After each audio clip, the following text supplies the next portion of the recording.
Happy Mother's Day and stand up, New York Mets fans.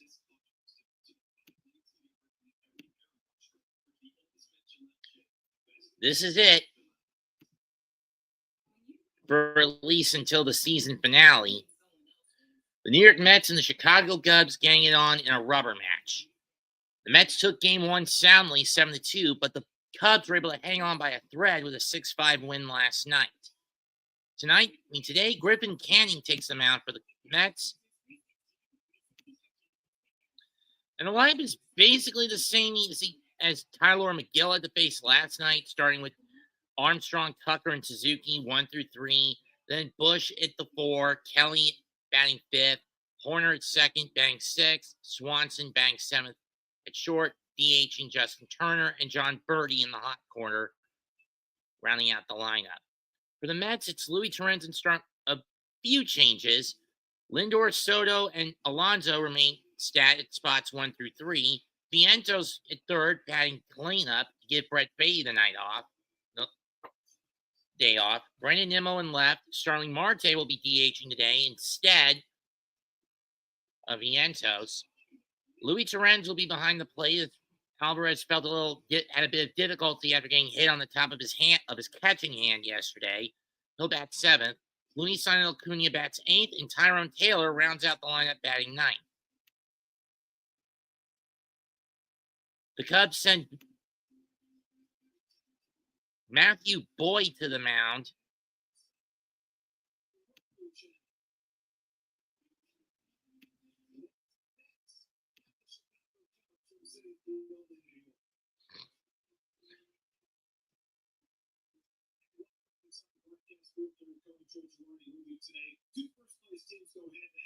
Mets coming in as a game and a half ahead of Philadelphia in the East.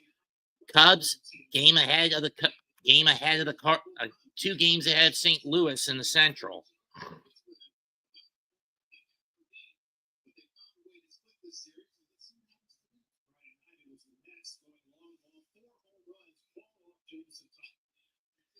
All of them solos. Francisco Lindor, Brett Beatty, Jeff McNeil, and Juan Soto.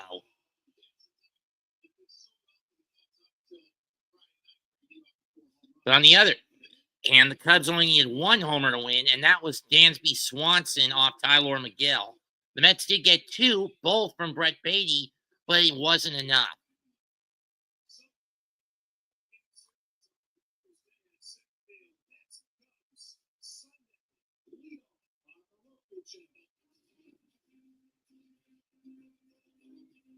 For those wondering, it's a little finicky for me if I ever want to do these Sunday leadoffs on Roku.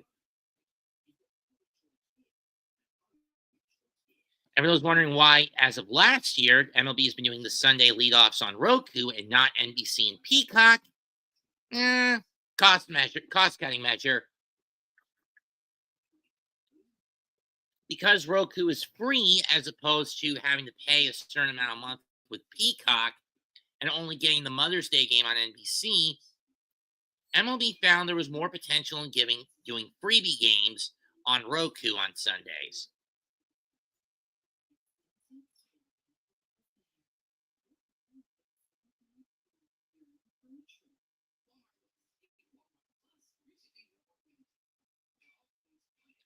Mets will be in their traditional home whites with the blue pinstripes and orange outlines on the numbering and lettering.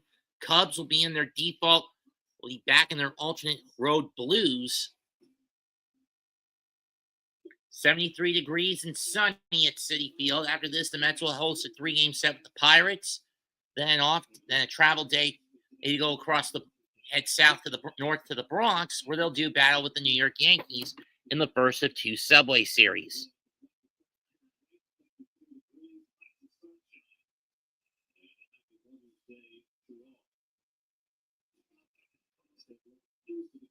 Keys to the game for the Mets: solve the riddle. First pitch.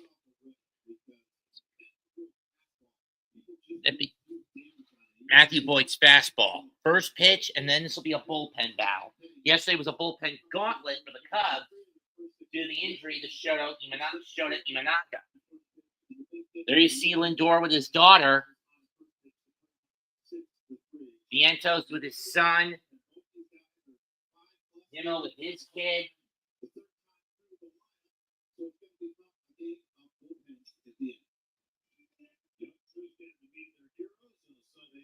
Or youngster, sorry, my bad. And here's Griffin Canning. He'll face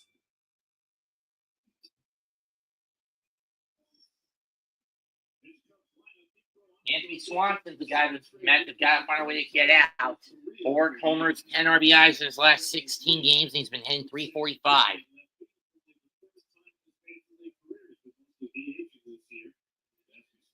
And Suzuki only played left for the second time last night. And again, they'll go with the Turner-Suzuki combo in the Suzuki-Turner with Suzuki in left and Turner in DH.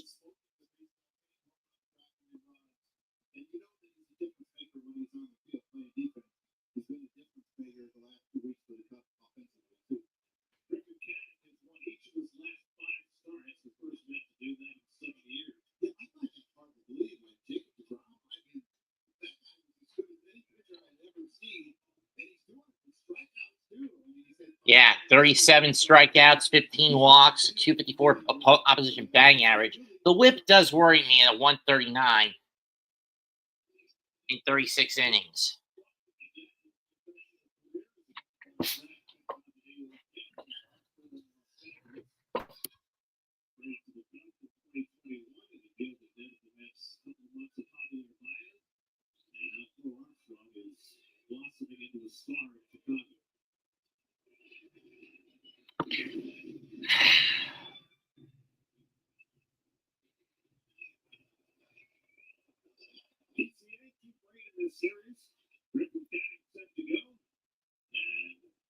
First pitch. Up and out with the fastball on 1-0. This is only the second time Armstrong is leading off this year. 1-0 pitch. Popped up. Do Torrens or Vientos have room to get it? Nope. Hit the door or on the fencing on the backstop. 2-1-1.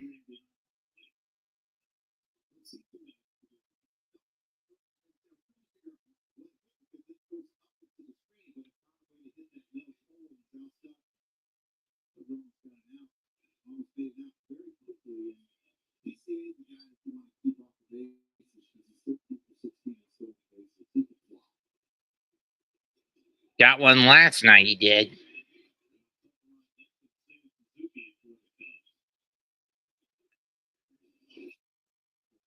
Ball 2.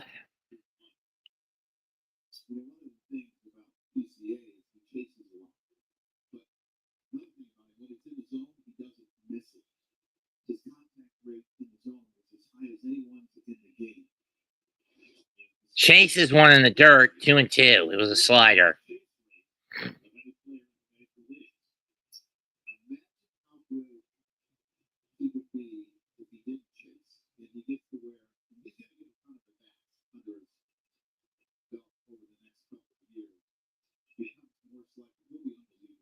Two-two pitch. Swing and a miss on the fastball, high and out, strike 3. Cut under it. 1 down.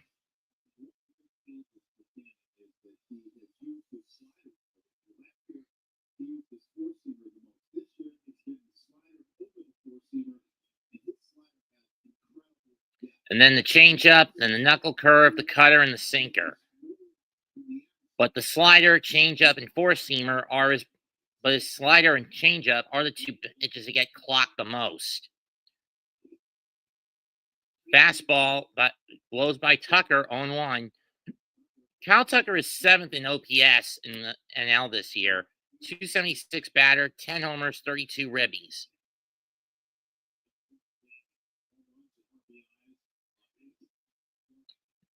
Stares at strike 2 that just catches the inside part of the plate. Tucker came over in a trade from Houston for 3 guys. I don't remember which 3.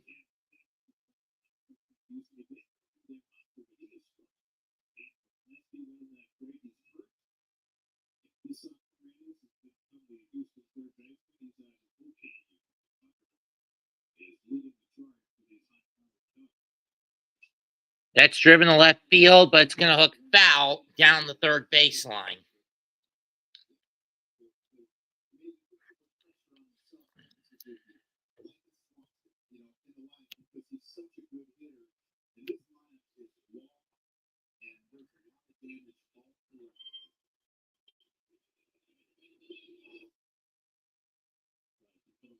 One and two as the slider just goes a little too low for Canning's liking.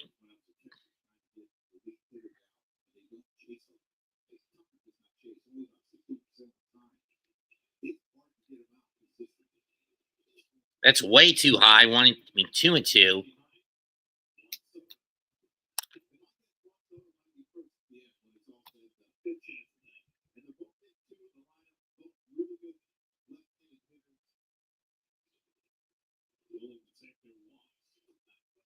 And Tucker chases strike 3. Got him with the changeup.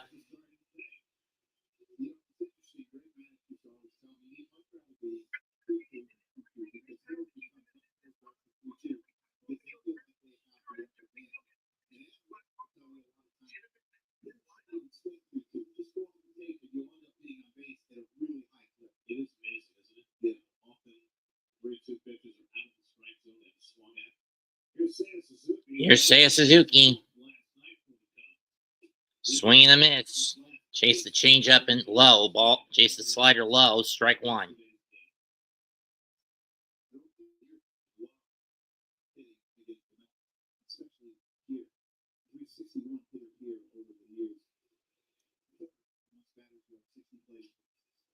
It's foul.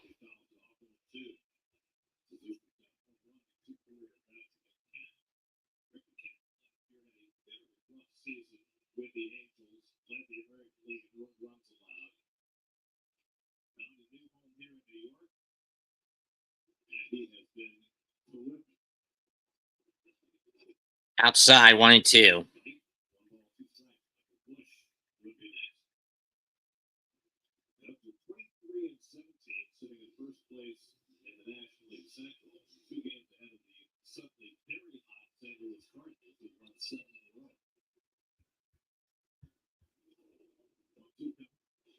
Two and 2.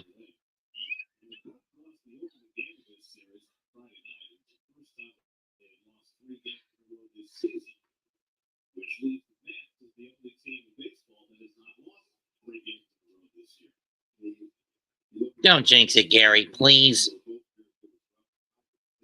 2-2. Just outside, full count.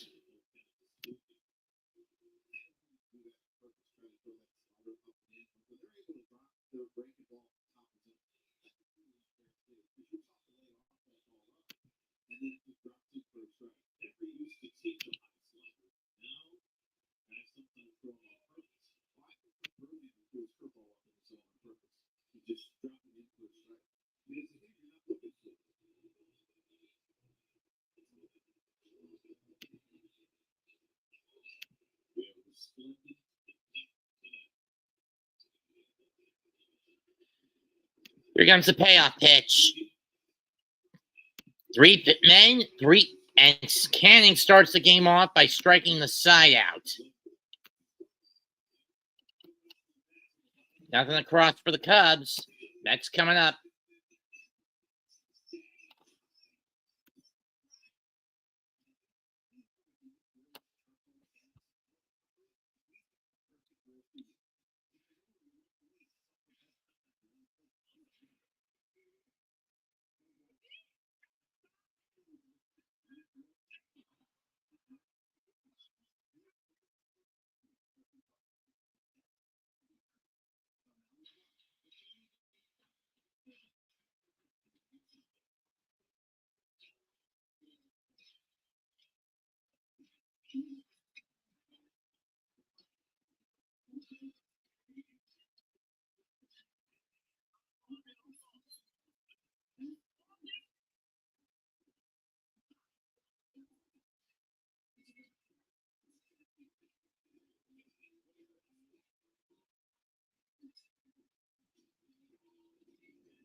And Lindor leads off. The sound of My Girl playing in Citi Field.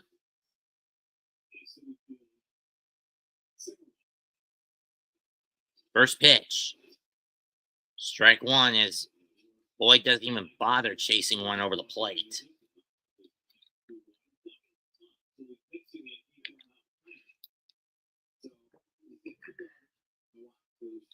While Lindor hasn't been off to the same level of Regigigas slow start as he normally has been, tries to bunt, pulls back, but it's over the plate anyway, 0-2.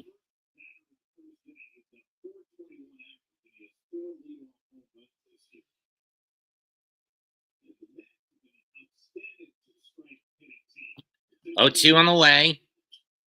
That's pop foul going to the backstop.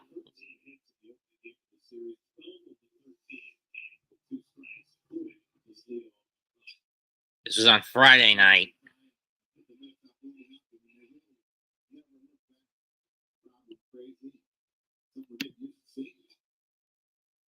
Ball one.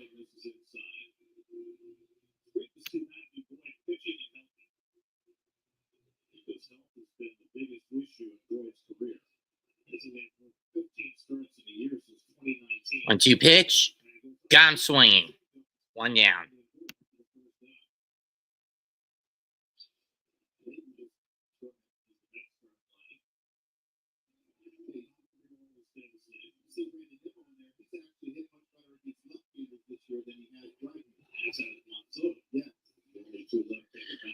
One thing I hate with streaming services, I've repeated a number of times. There are always 2 or 3 pitches behind these damn things. First pitch to Soto.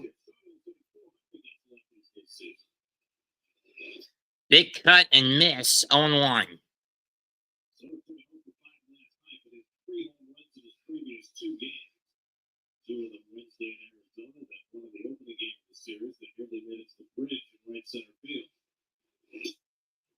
That one is a big cut that misses, 0-2.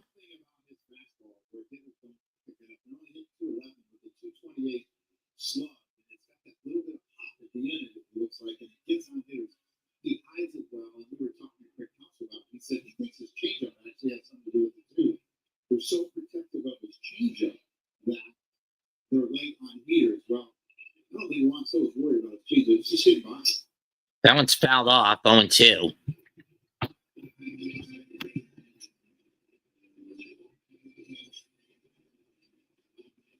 Yeah, you see what he's done in the 7th start, 2.75 ERA. He struggles the 3rd time through the line, so they're asking him to get through it twice. And if they have a little bit bigger lead, they give him a little longer lead.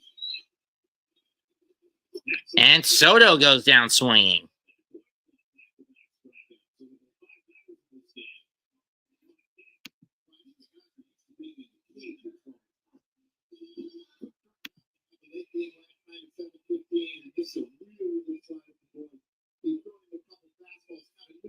Sets up that slider away. It starts in the same area, but then it darts away from it and down. Not beat Alonso takes strike one. First in on base percentage and second in slugging behind Shohei Ohtani. But he has fallen into a bit of a slump as of late. Swing and a miss, strike 2.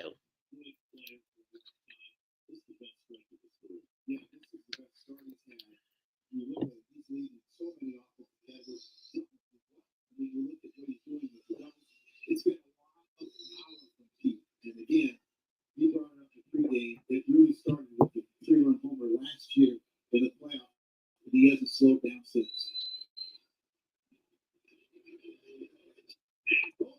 And both pitchers strike out the side to start a game. That's a rarity.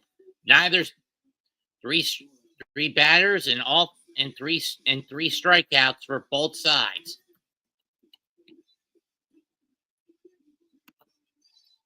No score going into the second.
Crazy little furball.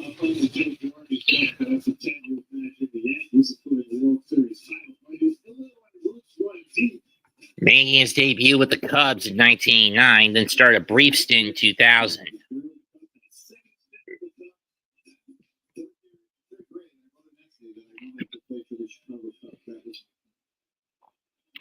First pitch to Bush is fouled off. Bush has been difficult to get out in this series. He went 2 for 3 last night with an RBI.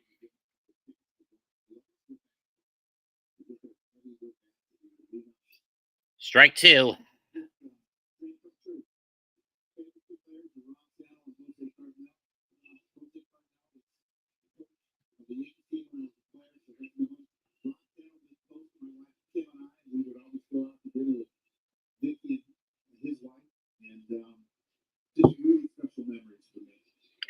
Oh, 2. And that's fouled off. We'll do it again.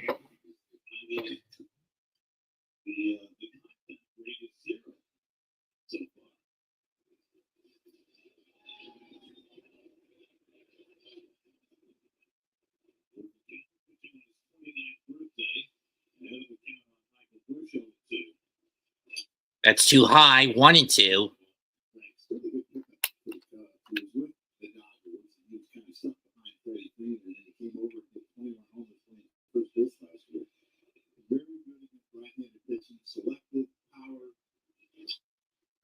This one's flown out to left field. Nimmo coming on, and he's finding the sun, but he tumbles, but he's got it. 1 down.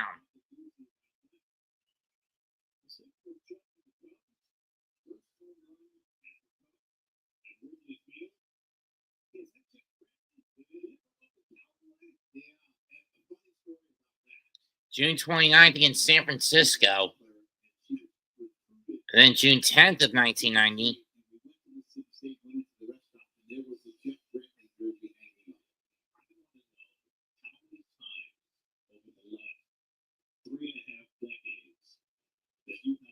Swing and a mid strike, ball 1 up and away.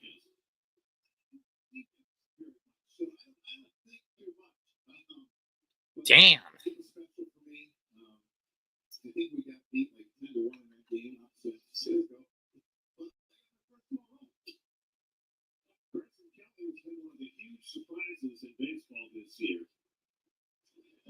10th big league season, got a lifetime OPS around 700. His OPS coming into the day is 12-11. 1-1. Like a light switch. Pop foul. He said he went through an injury last year, and he started working on trying to flatten his swing. He tried to keep his back in the zone, something that Lonzo does very, very well, and that's why he has so much success. And it has paid off in his first 70 at-bats this year for sure.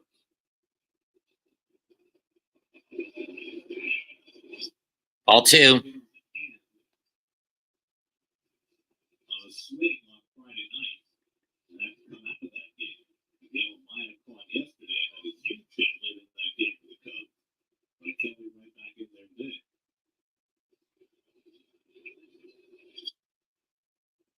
That's foul down the third line. We'll do it again.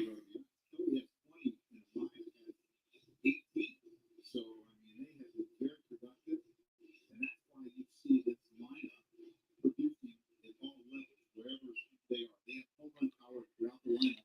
2-2 pitch to Kelly. Second in the National League hit home runs, leading in stolen bases. Struck him out. 2 down.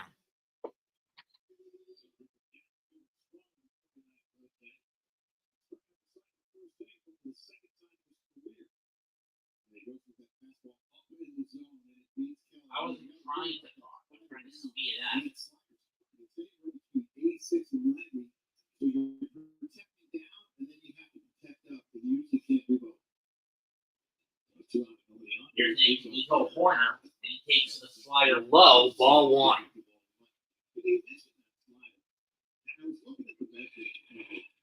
He's been 3.5 more inches of vertical drop this year on a slider than he did last year. Well, Fouled off. they have those slow motion cameras, and they're always working on their grips, and they can look at everything when they do their bullpen, or when they're playing catch. And he has developed a slider that is better than most, is what it is. And he uses it at 35. So even if he's trying to sit right, there's not doing much damage. Last year, he used only 24% of the time. That's a throw slider because they don't. 1 pitch. Almost hits him. 2-1. And what has happened since he started using his slider? Hitters only hit 200 off his four-seamer, so it's made his fastball better, and his slider's better than last year. That's for sure. 2-1 pitch. That's popped up on the infield. Alonso coming on. Charging, foul ground. He's got it. And that ends the second. So Kenny has a little more trouble, only getting 1 strikeout out of a possible 3, but no damage. Inning and a half complete. Still no score at City.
The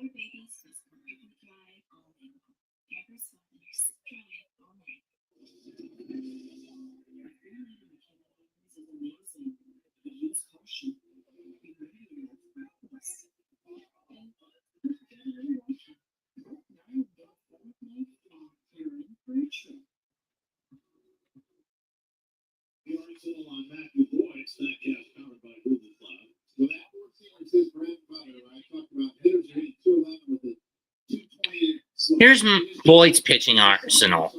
Predominantly, he throws his four-seam fastball, then his changeup, followed by his slider. Seldom does he use the sinker, and it's rare when he goes to the curveball. First pitch to Vientos, and Vientos pops it up. At least he made contact on it, but it's a weak pop to the skirts of the outfield, corner under it, and he makes the catch, one down on the first pitch.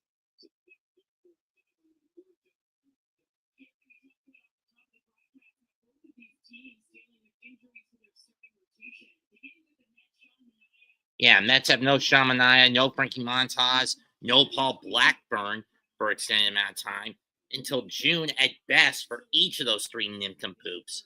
By contrast, no Shota Imanaga for the Cubs.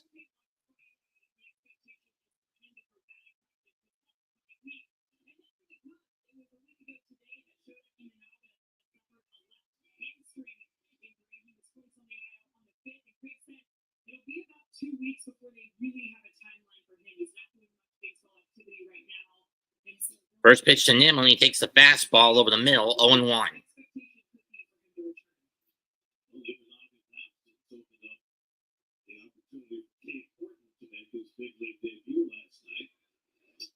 Albeit as a bullpen arm, that one just misses 1-1. I mean, that's one of the main reasons he doesn't use.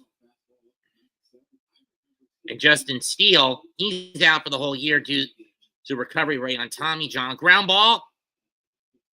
Just foul. I thought that one fair. Too bad you can't look at it.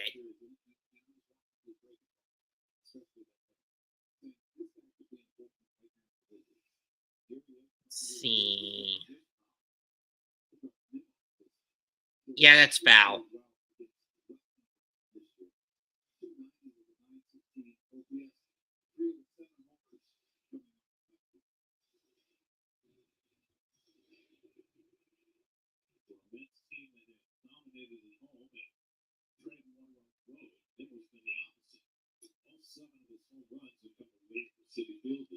Two and two.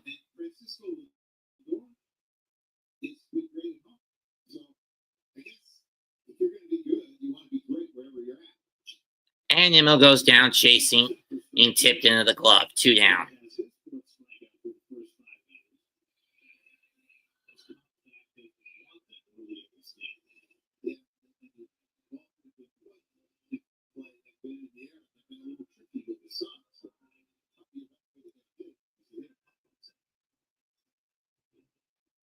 Starling Marte hasn't gotten much hitting time tonight this year. 188 batting average, 2 homers, 12 ribbies. Predominantly being used as a platoon designate platoon designator hitter. Originally alongside Jesse Winker, but Winker's out for the next 5 to 7 weeks. Marte fouls that on off, 0-2.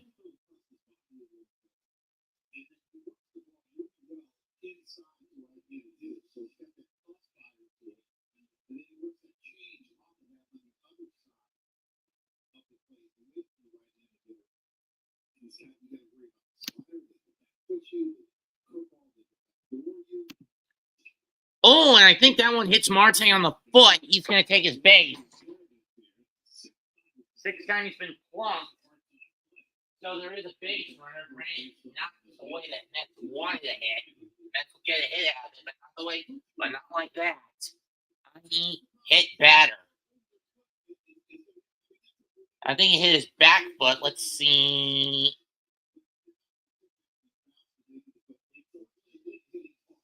Bounced under the dirt and clocked me, got and nipped him in the back foot. So now Luis Torrens sets up. Until Alvarez came back, he was basically the everyday catcher. Against lefties, he's hit 357 this year. First pitch on its way. Ball one on the outside corner of the fastball. The Reds did most of the catching with Francisco Alvarez, missed the one with a broken habit. He did a terrific job throwing out runners, but a surprisingly good job of producing at the plate. It's gone down. There's that move by Boyd. Boyd throws to first to try to catch Marte. He doesn't even really budge. Marte retreats back to first. Remember, their leads coming into the day in their respective divisions were pretty slim. Cubs up by 2 in the Central over the Cardinals. Mets a game and a half over Philadelphia in the East. Strike one. One. Didn't chase the curveball.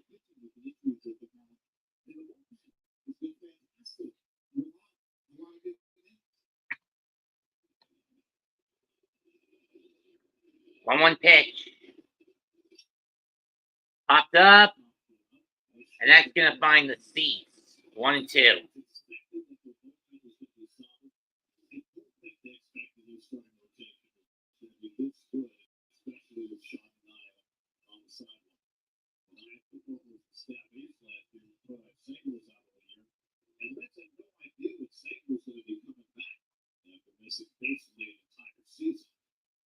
He's been splendid so far. 1-2. And Torrance fouls it off again. I would have just let that one go and go up 2 and even the count at 2 and 2 instead of swinging at to keep it 1 and 2.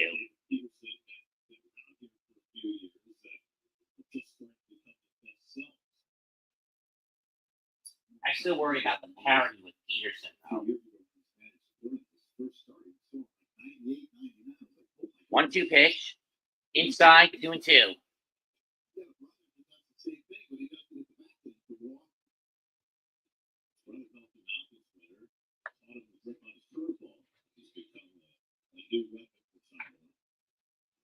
Didn't help him all that much last night.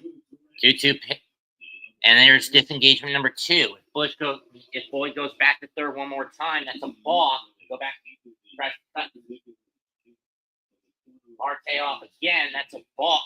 Without engaging the pitcher, that's a balk. Without engaging the batter, that's a balk. Balk, and Marte moves to second by default, and he doesn't want to do that. 2-2. Torrance whacks one, deep left center field, going back to the track. Won't get it!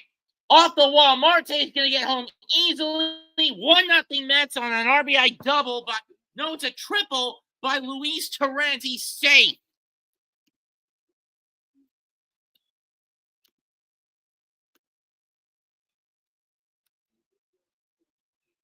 I mean, PCA was just a little off when he made the leap at the fence.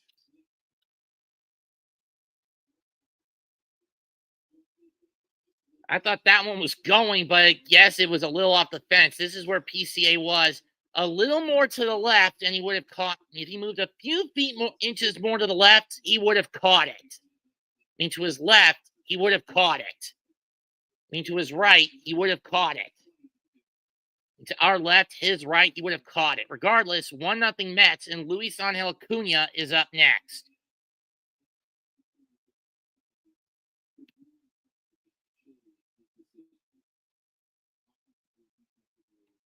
For Torrance, that's his 11th ribby of the year, first triple of the season.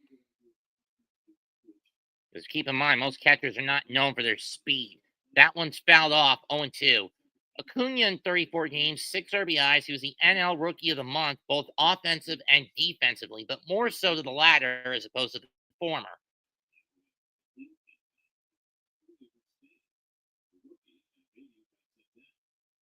0-2 pitch.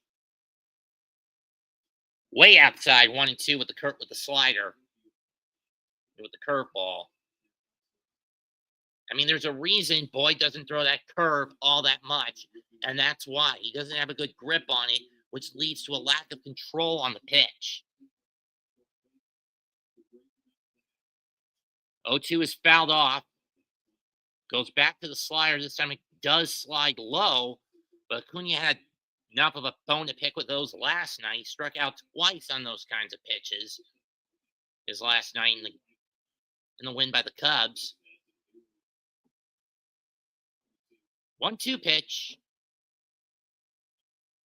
This is driven to center, right center, but PCA's on this one, and he'll make the catch. But the Mets do draw first blood on an RBI triple by Luis Torrens. We're through 2.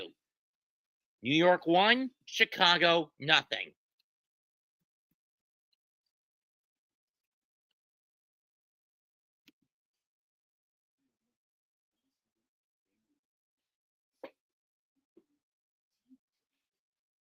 Of course, as I mentioned, a few more to his right and our left, a few more feet, inches or feet to his right, and our perceived left, and this would still be a score for PCA on the Torrens hit, and this game would still be scoreless, at least from my point of view. I mean, if you saw it, gonna miss it. This would hit too far to his right.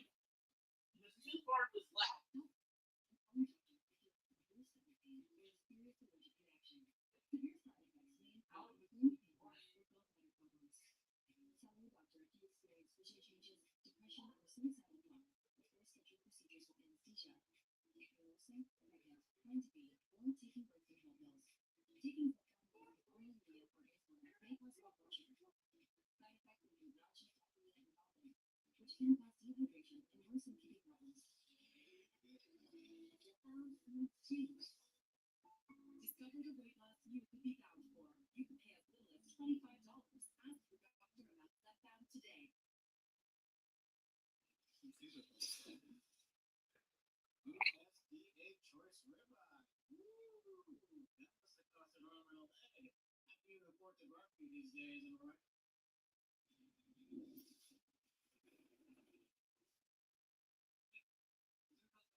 There we go.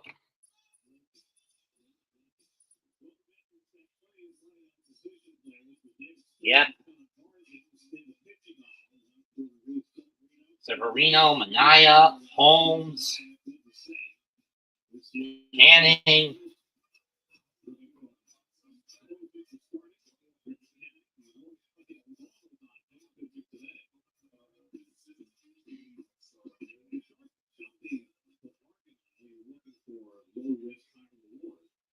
First pitch, strike 1 to Dansby Swanson, who, as I mentioned, coming into this series has been the most frustrating Cub for the Mets to try to get out. But then again, he's no stranger to the Mets from his time in Atlanta from 2016 to 2022. From his time in Atlanta from the 2016 through 2022 season, including the 2021 title over in Atlanta. The title in Atlanta. 1-1 pitch to Swanson on its way. Ground ball off the glove of Canning. Picked up, throw. Not in time. Lindor lost his footing. It's going to be an infield hit for Swanson.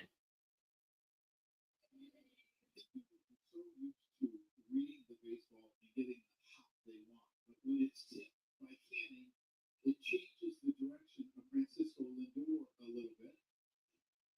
And he's able to not come up with the hop that he wants, and he double clutches it, and that's why Swanson is safe.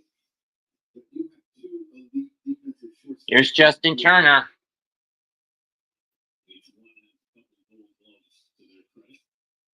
High and out, but barely 1-0.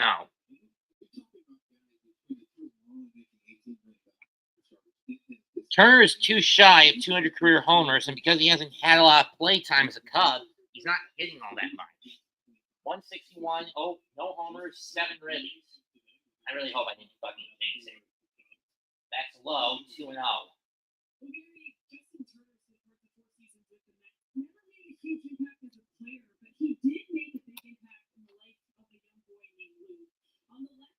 From 2014, and Turner had originally met Luke during batting practice when he was with the Mets. Luke was battling cancer at the time, and they just hit it off. They stayed in touch. Juno way up there, throw, not able to pick Johnson off at first, Swanson off at first.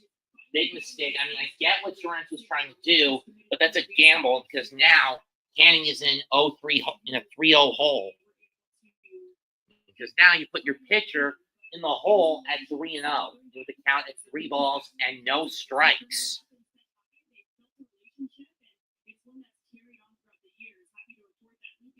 Here's the payoff. Here's the 3-0. Gets the calling outside part of the plate, 3-1.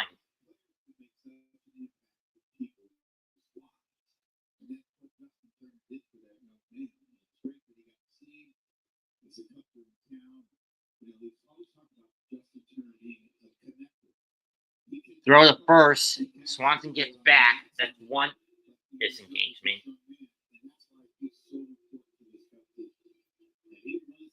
Swanson dancing off first, leading himself off first base.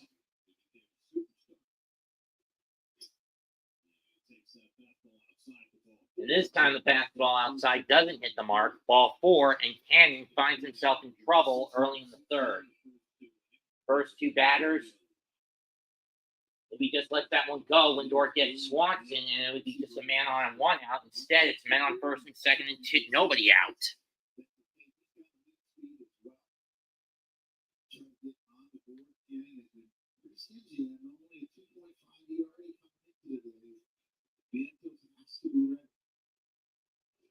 Infielders move in.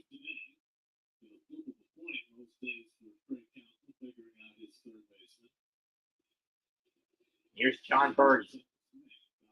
Birdie fouls it off, 0-1.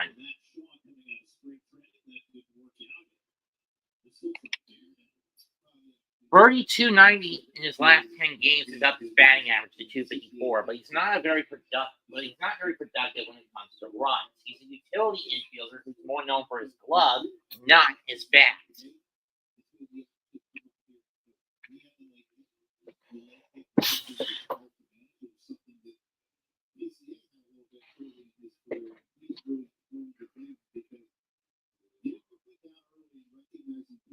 One hit on its way.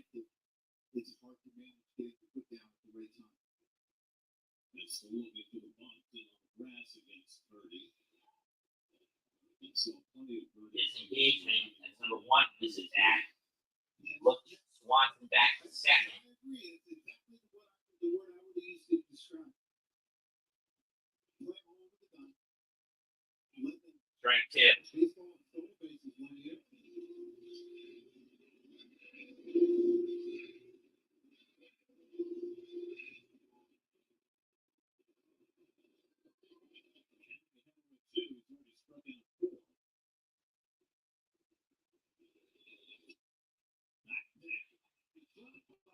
Hit was dropped by Alonso.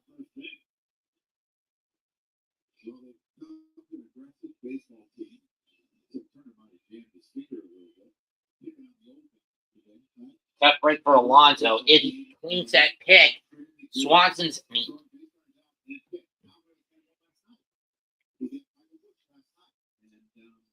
He would have gotten Turner.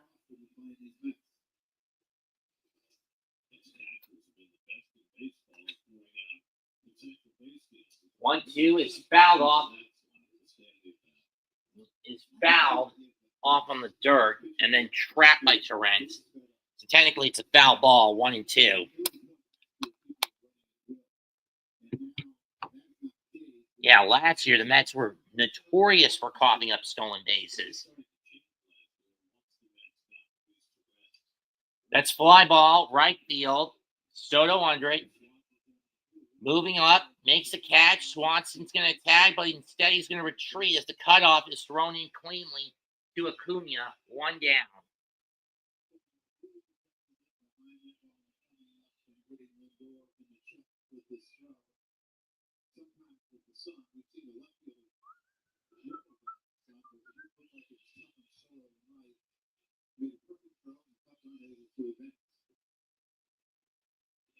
This is what happened to Nimmo last inning. He was fighting the sun. He had to fall backward to catch it. Alonso had to fight the sun. And Nico Horner had to fight it. Here's PCA again. Takes ball one. It's a curveball. It's a changeup that just misses. 0-1. 1-0. And it just misses the corner. 1-0.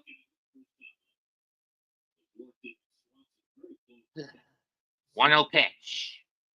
In the dirt, 2-0. I think Canning's losing a little bit of control on that changeup.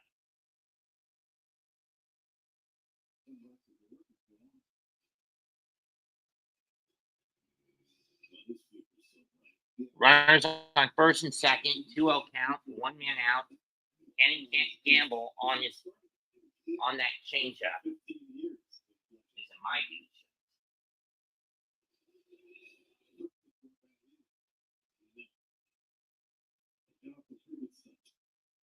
2-1.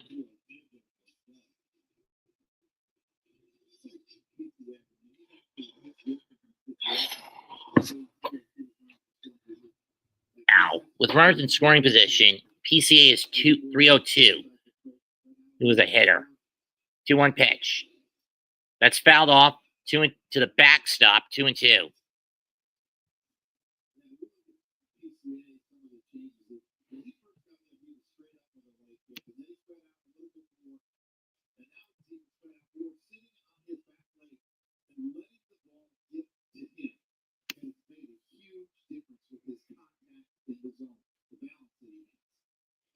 Two twos. One, a missed strike three. Gone with a 91-mile-an-hour changeup on the outside. That's K number 5 for Griffin Canning. 2 down. And Kyle Tucker coming up.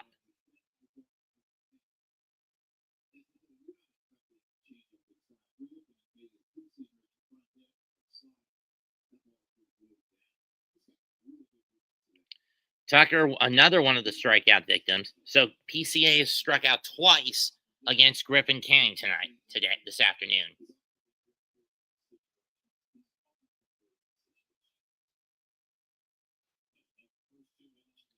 Ground ball. Alonzo will grab it, split the Canning, inning over. But so no runs, one hit, and 2 stranded for Chicago. We go to the third. Still bottom of the third. Still 1-0 Mets.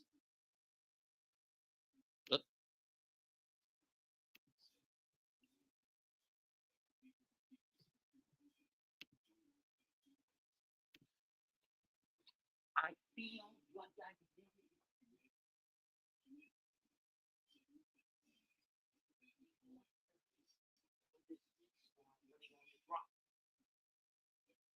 So what killed the New York Knicks yesterday? Simple. Over-reliance on drop coverage.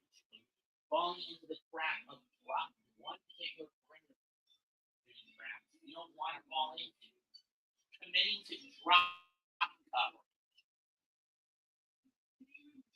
Committing to the sin of drop coverage. That usually gives too much breathing room for shooters like a King Pritchard, like a Sam Howell, like a Drew Holiday, like a Jason Tatum, and like a Jaylen Brown. But Pritchard especially feasted when the Knicks were in drop coverage all day yesterday. My question is, can the Knicks rebound and get back to what got them games 1 and 2? Throwing the fact that Cat now has a busted finger or a broken nail, whichever one it is, I don't know.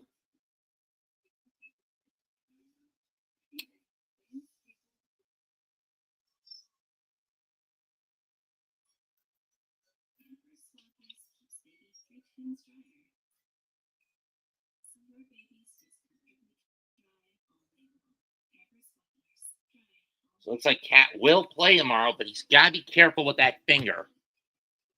Either that damn thing is in a sling.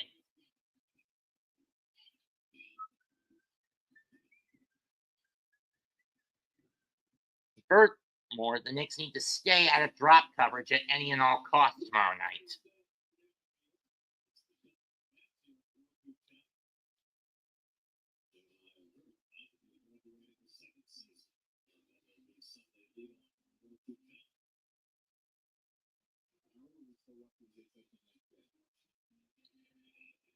Lindor leads off for the Mets, or Taylor, I should say, and he's going to pop this one foul behind the plate, 0-1. Tyrone against Boyd, 3 for 4 with a 2-run bomb.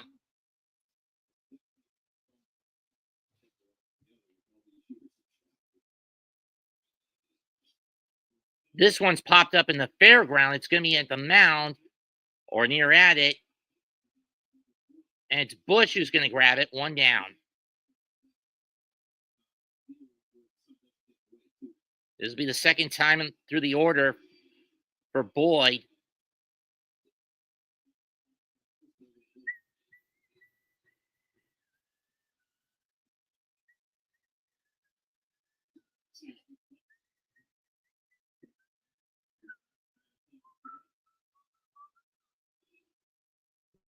Lindor struck out in his first at bat. That one goes way too in on the knees. 1-0.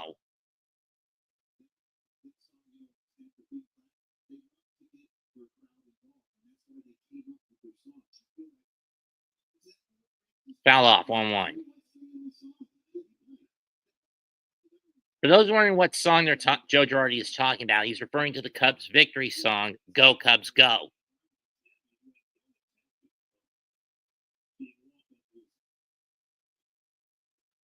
1-1 pitch. And he takes the curveball, 1-2.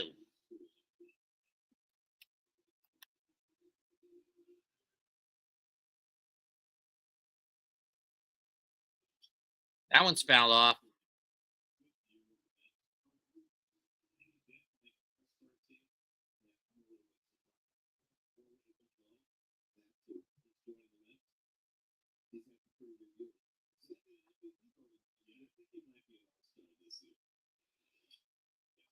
This one's hit to left. Shallow. Who's going to get it? Is it going to stay fair? No, it's not. It's going to go into the seats foul.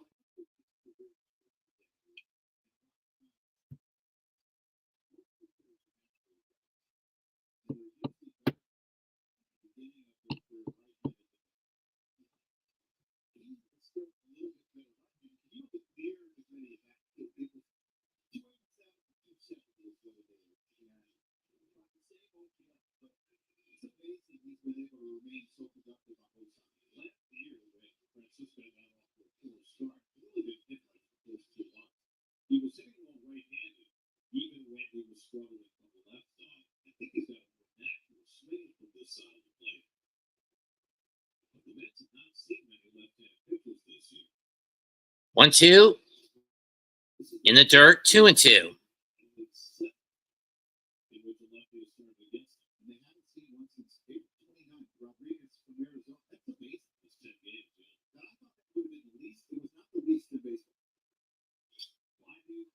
In the left field, base hit. Lindor's on with a 1-out single.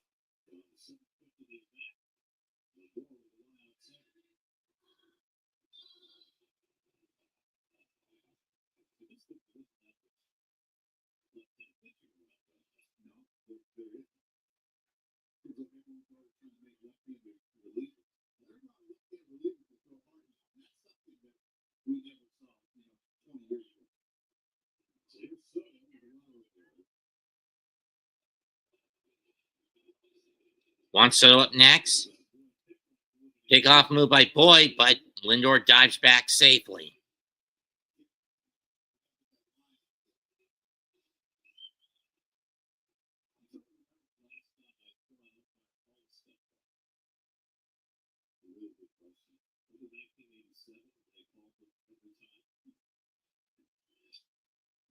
It's fouled off. 1-1.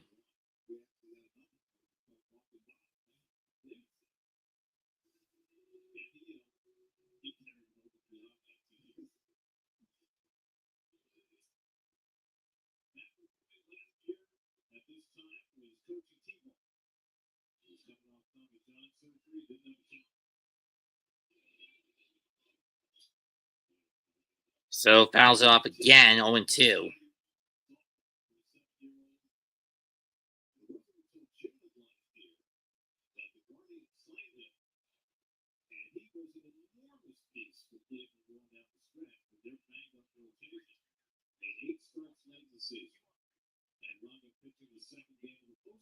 Oh, 2 pitch. In the dirt, 1-2. It's been all sliders There's DeSoto.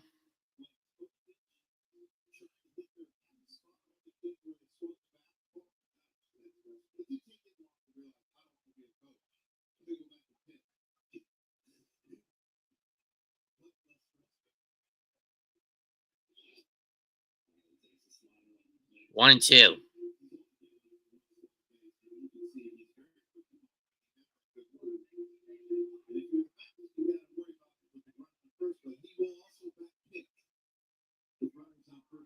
So you need to be careful if you're that trail runner on first base. 2 and 2, and that's disengagement 2 to pick off attempt number 2.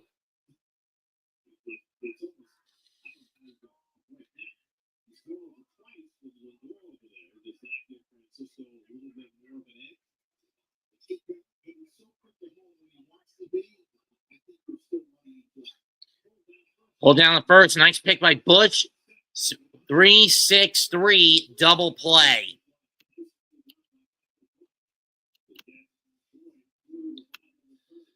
So 1 hit, erased by a double play ball. 3 innings complete. Still 1-0 Mets.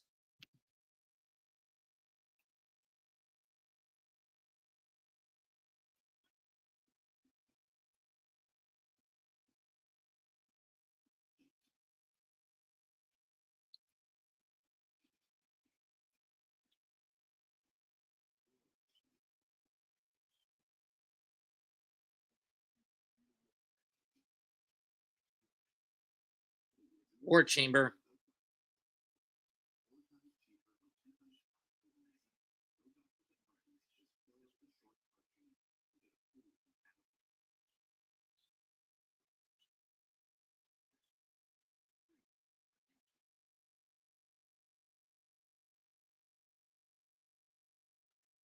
Better not be another fucking 10 o'clock start, because I'm getting a little sick with MLW doing these.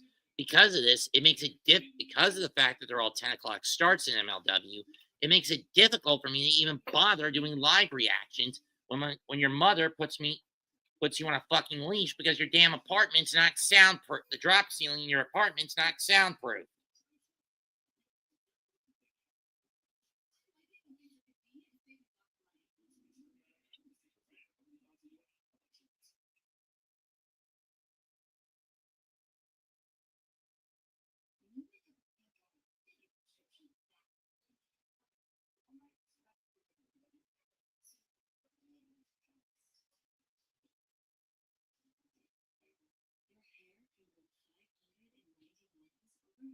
And believe me, it's a pain in the ass.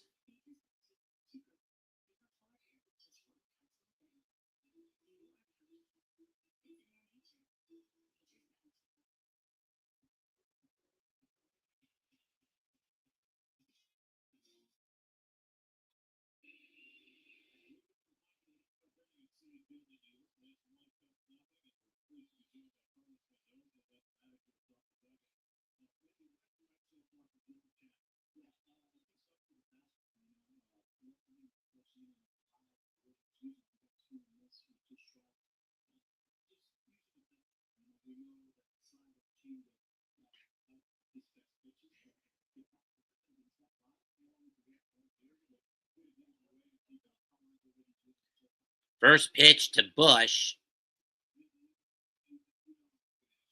or Suzuki, excuse me, strike 1.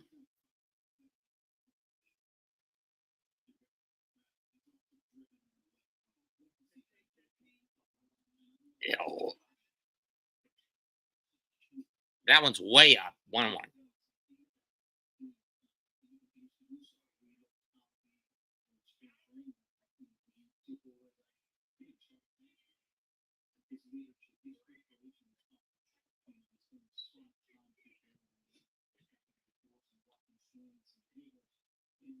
One, two.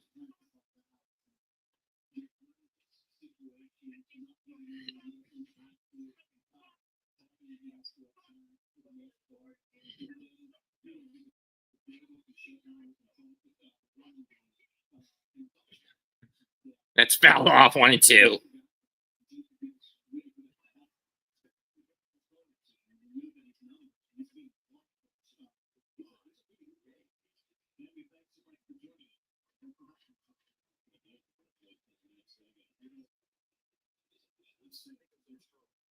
2-2.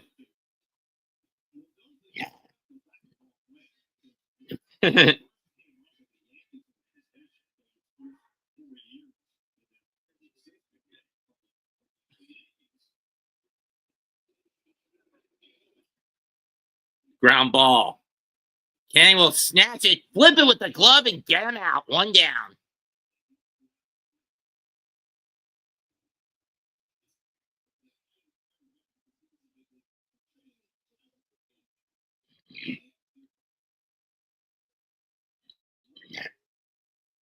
Ew. Or Toxie.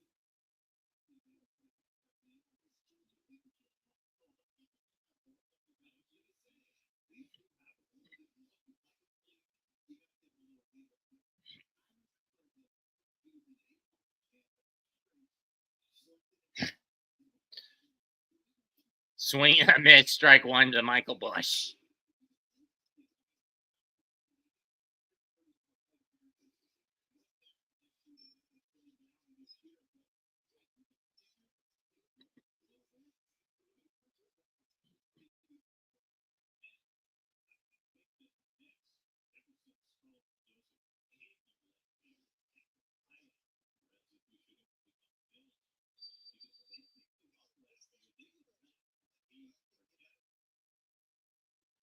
Swing and a miss, strike 2.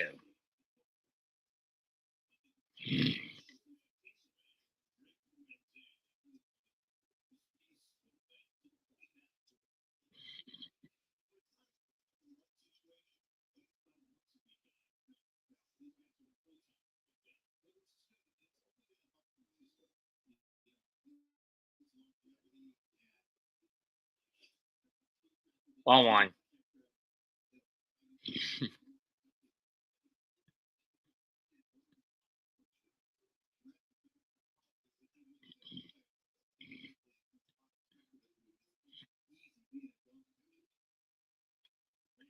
One, 2 pitch to Bush. 2-2.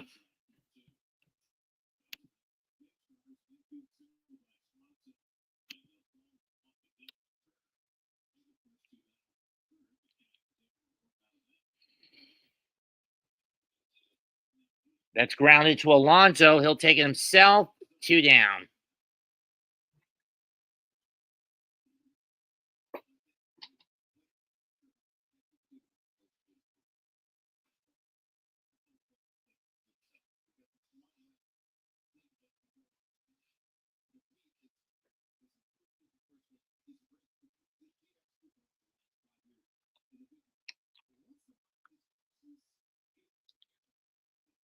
That they do. Here's Carson Kelly. Swung and a miss.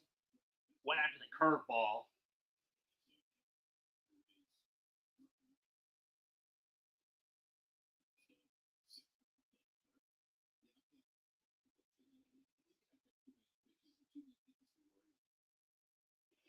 That's in the dirt with the curve. 1-1.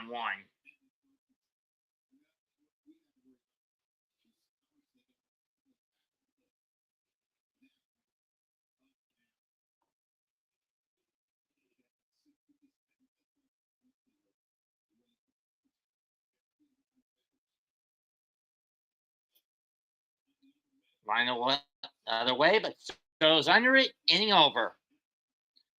And a 1-2-3 inning for Canning again. 3.5 innings complete. Still 1-0 shy. Still 1-0 Mets.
Alonso to lead off.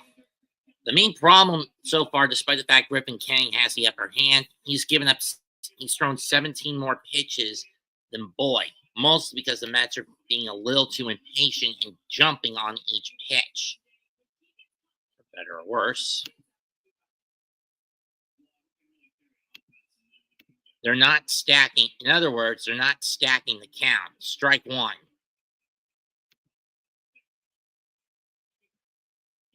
Ball one.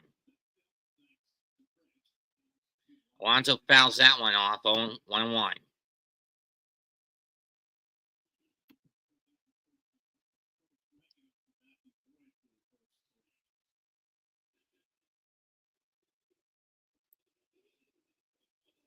That's fouled off. 0-2. 1-2. As I mentioned, the big problem with the Mets today, despite the 1-0 lead, has been the fact that there's been little to no discipline to play and little to no count stacking from their hitting core. 1-2 pitch, and Alonso takes it on the outside corner, strike three. I don't know why he doesn't chase that pitch anymore. That's strikeout number 5 for Matt Boyd.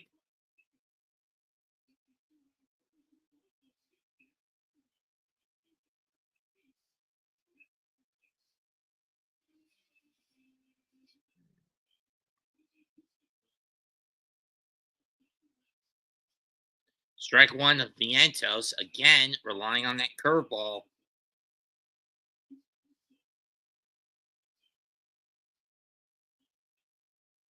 Who?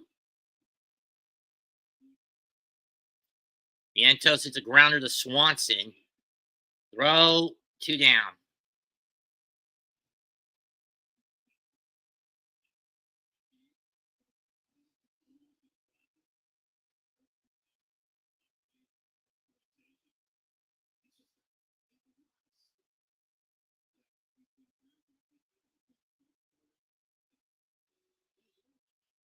Again, big issue.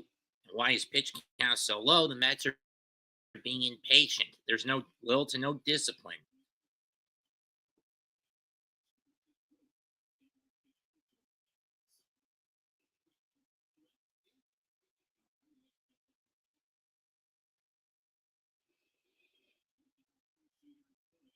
Here's Nimmo. Ball one. Doesn't pursue the changeup.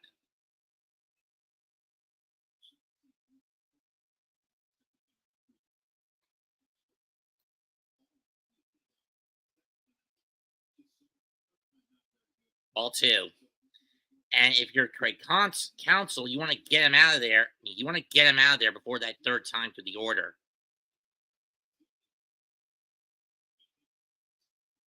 Swing and a miss, 2-1.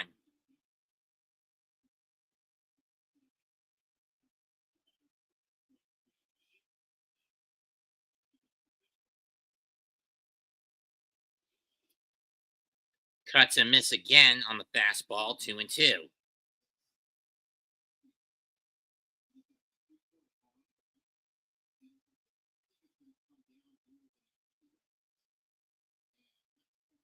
Two pitch. Loops one into left field. Suzuki's coming on, but he's going to have to play it on a hop. Base hit.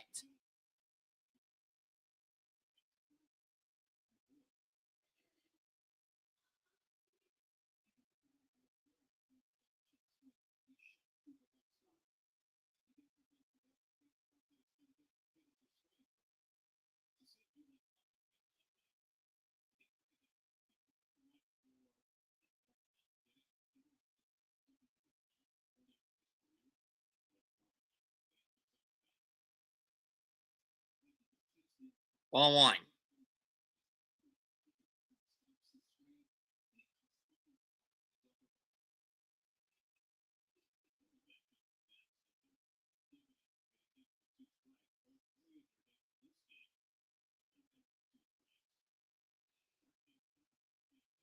Marte lines one through the hole, base hit, and that's the first non-2-strike hit of the day for the Mets.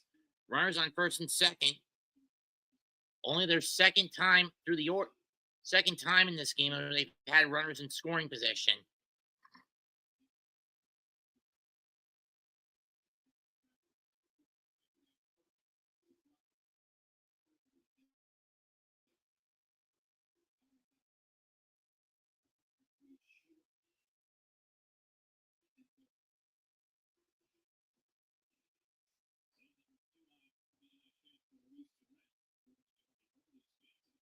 is lined to left, but it's playable as Suzuki's going towards the corner, makes a catch.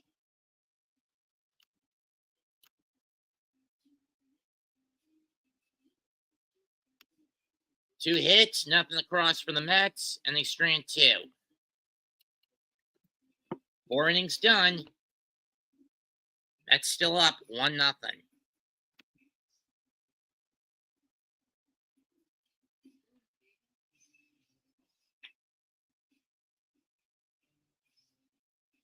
Cubs will send Horner, Swanson, and Turner to the plate. Basically, late middle to early bottom of the order. The early to mid bottom of their batting order to face Griffin Canning their second time through the core. The Mets at least now are a little one step closer to the third time through on Matt Boyd, at the very least.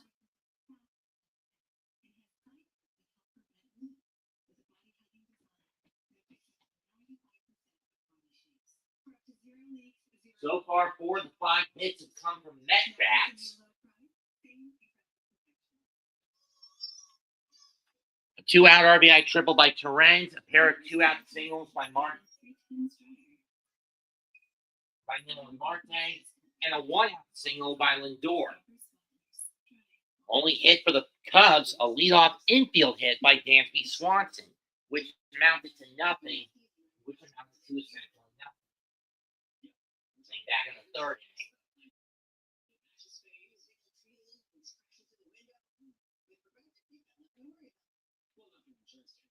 I mean, there's a reason I prefer being more of a night owl over these ball games.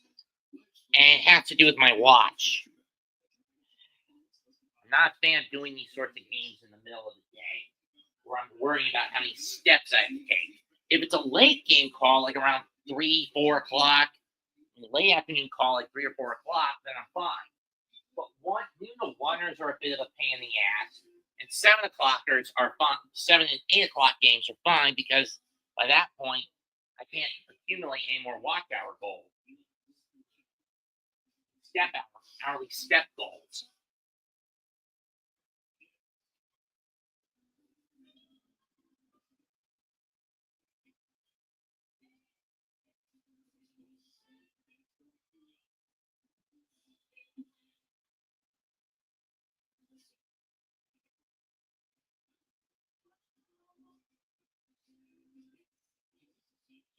And as for why I'm doing this game now, it's because I'm not going to my sister's house for Mother's Day dinner until 5.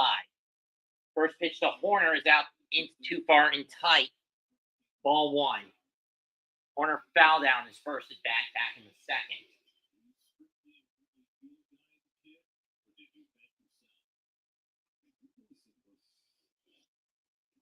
Strike 1. Just catches the upper out portion of the plate.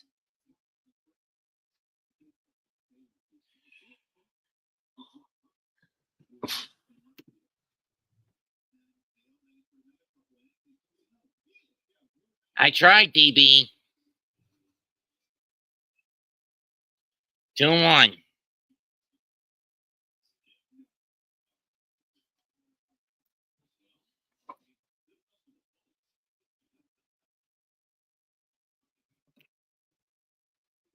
Enough of the Catholic jokes. Slow dribbler. Torrens has to scoop it up, fire it fast, and he does. 1 down.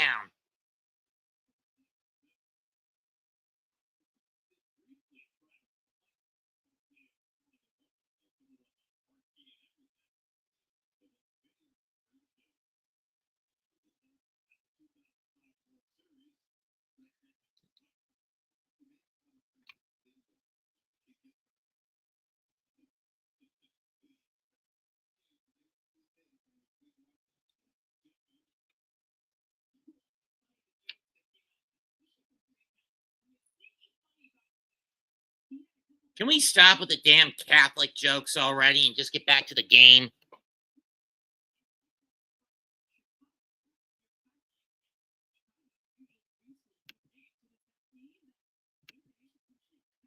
Ball 1.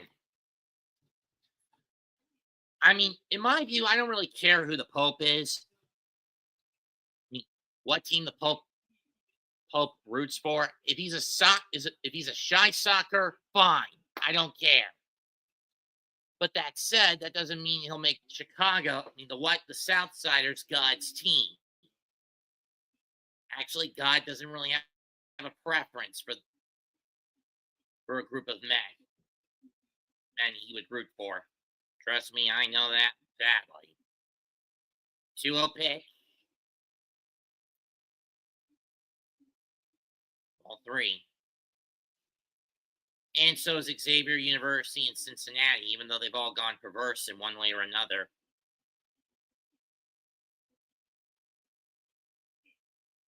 3-0 pitch. Check swing is rolled to Acuna. He'll just flick it over to Alonso. 2 down.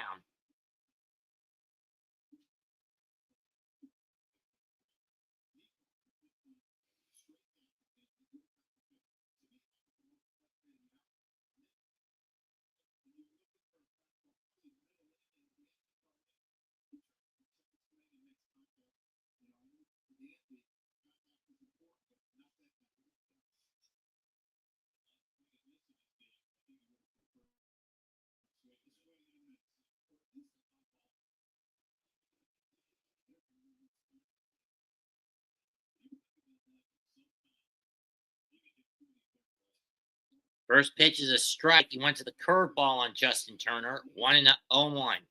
Turner, the only other base runner Canning is allowed, and it was a walk following the infield single back in his last at bat in the third inning. So essentially, Canning is throwing a one-hit shutout at the moment. Chopper to Vientos. He'll scoop it up, fire to first. It's high, but Alonso stays on the bag to get the final out. So a 1-2-3 inning for Canning again. He's through 5 after about 70 some odd pitches. 1-0 New York. We are halfway home.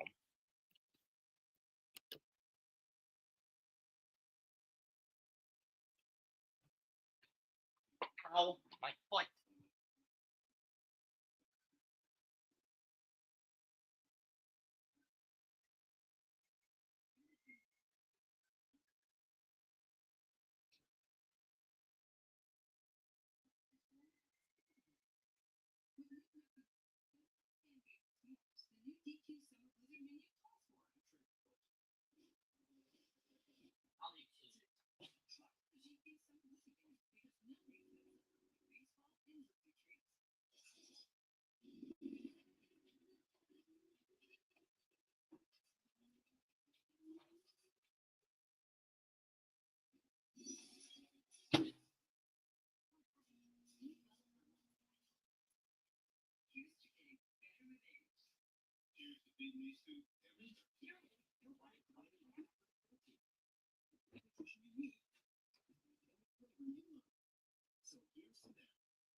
Between both men, 10 strikeouts, 1 walk, 1 run, 5 hits.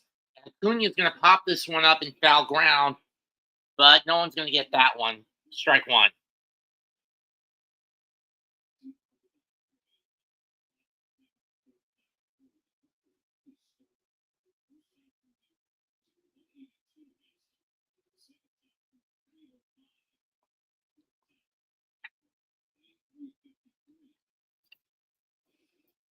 Ball one. But what's more disturbing is despite that we're near the tail end of the second time through for the Mets in the lineup, he's only thrown 62 pitches. Line off the glove of Swanson in the left field for a base hit.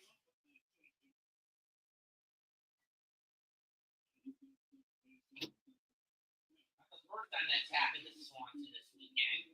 Oh, it was over the glove, excuse me.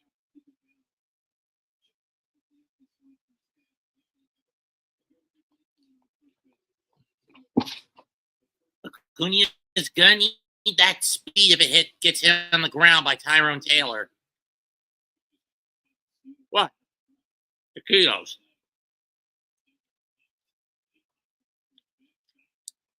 Air pops it up. Is this going to stay in play? Nope. Bush was trying to get it, but it landed in the lap of Mark Vientos. But it lands in the lap of Mark Vientos instead. Strike one.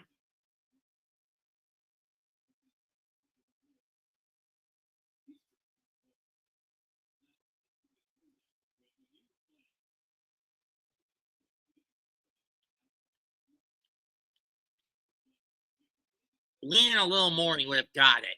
I mean, stretched himself out and leaned out a little more into the dugout, and he would have got it. Pop foul backward. This time 0-2.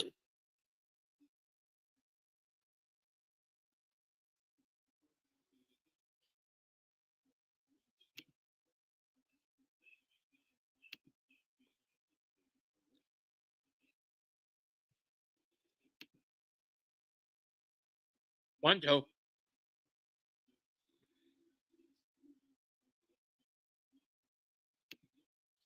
It's a collective blame. OG Anunoby and Mikal Bridges were pretty useless defensively. The team was too reliant on drop coverage instead of aggression. Popped up. Bush takes charge. One down.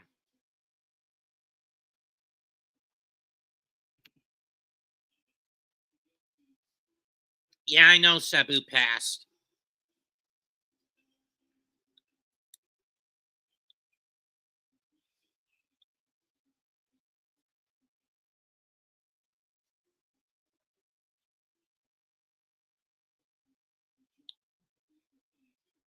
And of course, the Tin Man not adjusting fast enough, I blame for the loss yesterday. Lindor takes ball one. It's a curveball, low and away, low and over the middle.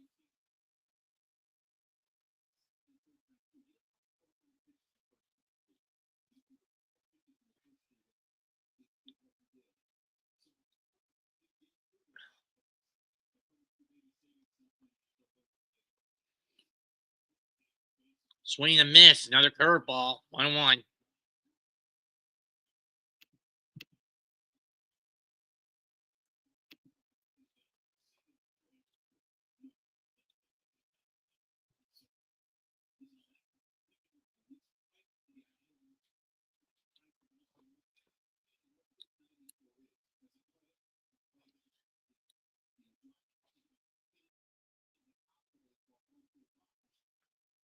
This one's popped up. Shallow right.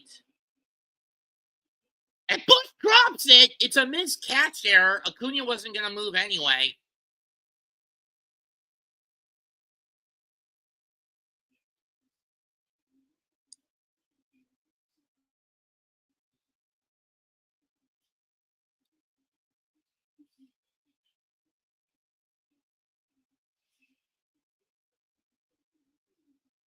Off the tip of the glove.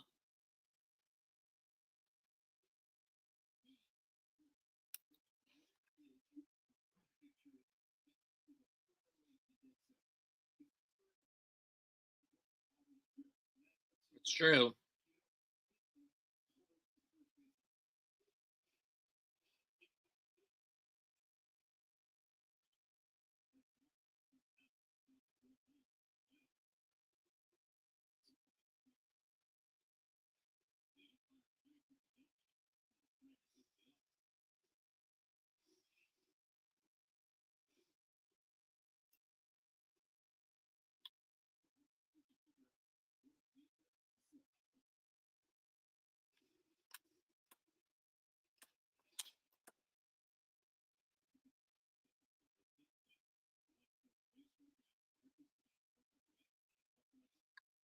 And they pick Acuna off. He got too big of a lead and couldn't jump back fast enough.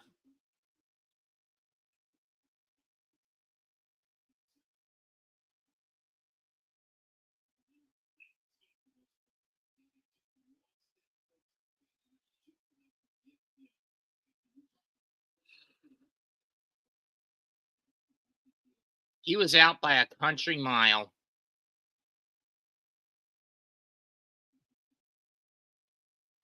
And there's strikeout number 6 from Matthew Boyd. 5 innings complete, still 1-0 Mets. One hit, a leadoff hit erased on a base running blunder.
His third time through the order, or leadoff for Birdie, second time through, strike 1.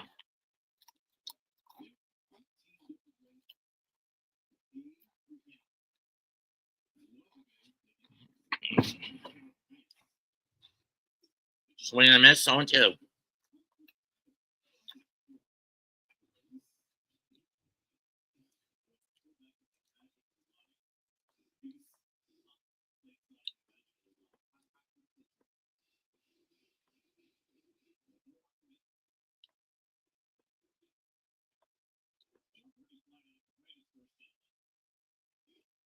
This one's to center. One gone.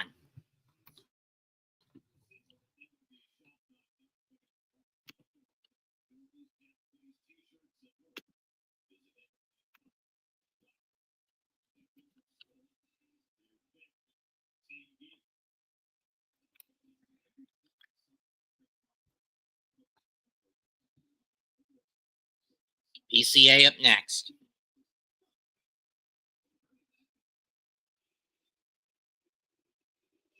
Swing and a miss at the changeup. 1-1. 0-1.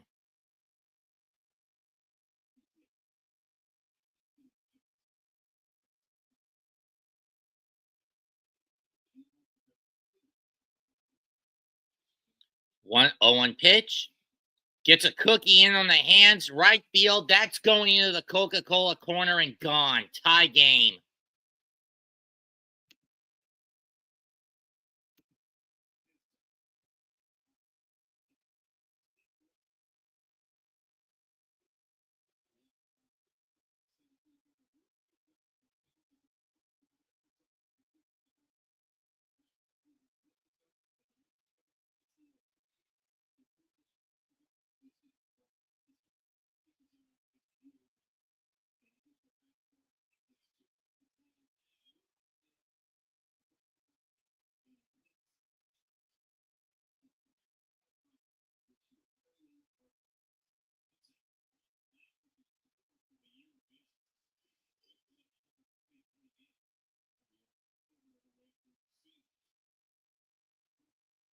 Way upstairs, ball one with the fastball.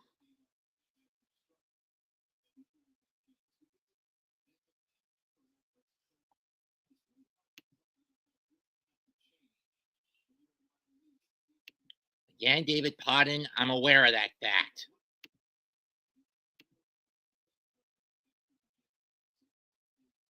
You know.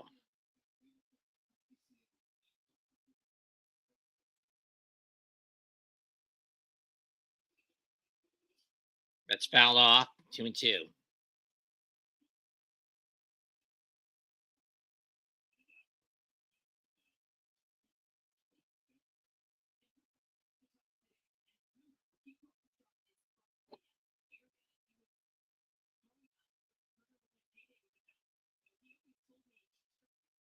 That's also foul. 2-2.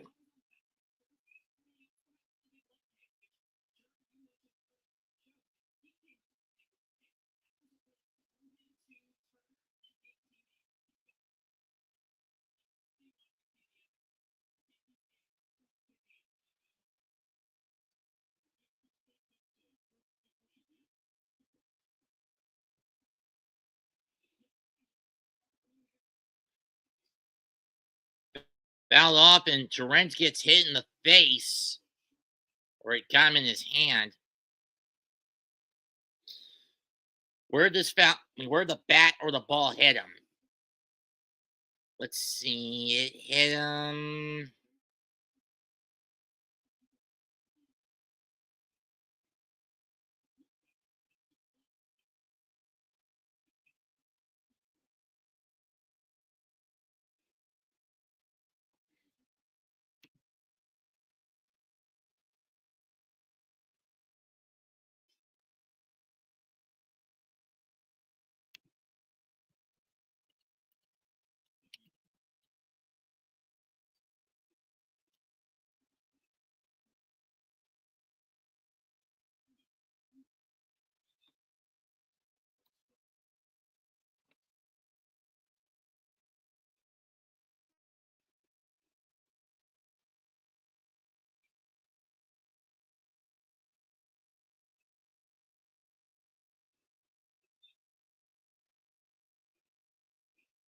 Okay, Torrens is responding, so he's still alive.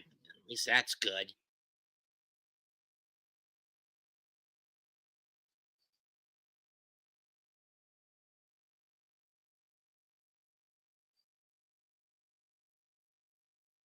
Okay, he's up. Thank God.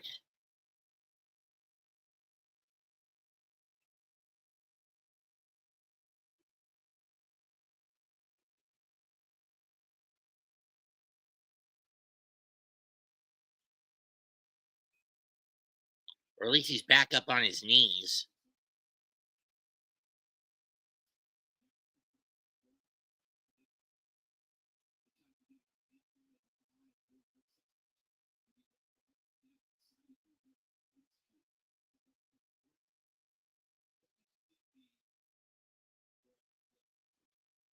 And Francisco Alvarez, who was given the day off today,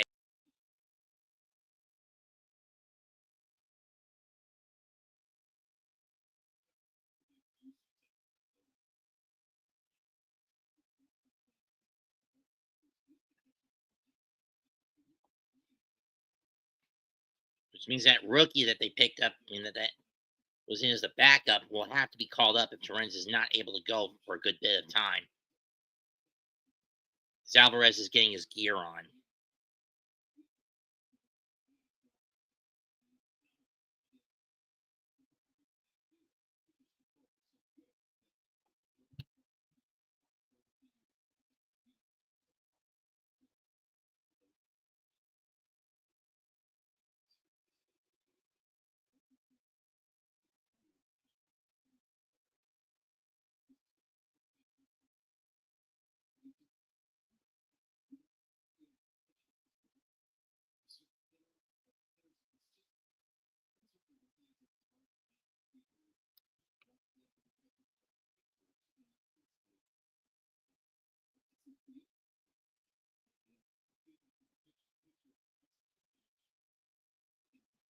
Torrens is going to come out of the game.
2-2 pitch.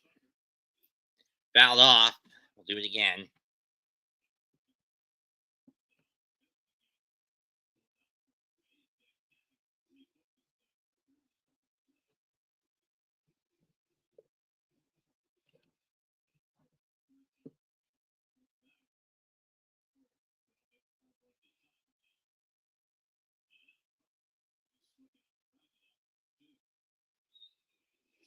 The dirt, full count.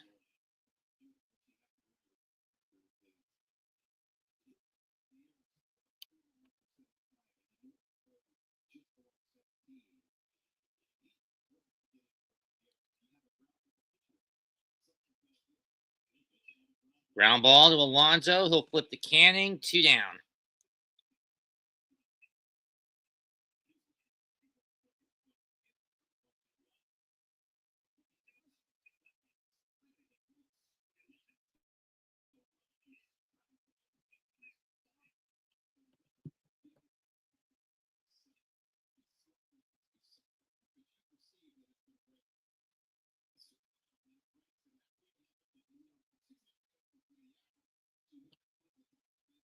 Seiya Suzuki up next. Upstairs again, ball 1. If I'm Carlos Mendoza, I sit Griffin Canning down after 6 and then go to the bullpen. But the question is, who do you go to? You used Brazaban, Cabrera, Diaz, and Kranick last night. That doesn't leave you with a lot of options. I mean, yeah, you only used Diaz for 1 inning.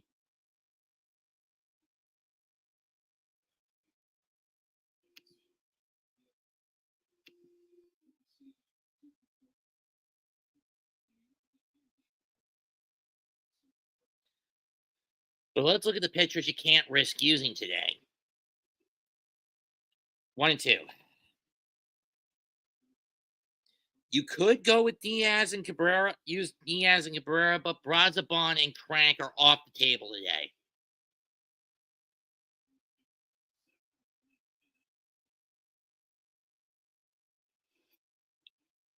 Grounder to Vientos, that ends the inning. However, Chicago does tie it up on the PCA shot. 5.5 complete. We're tied at 1.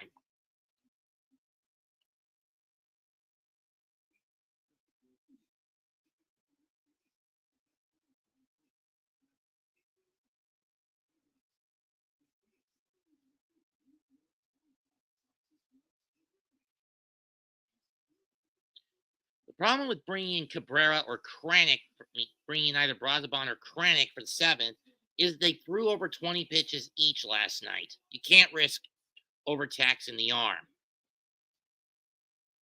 So Diaz is still somewhat available if the Mets get the lead and go to the 9th, as is Hennessy's Cabrera.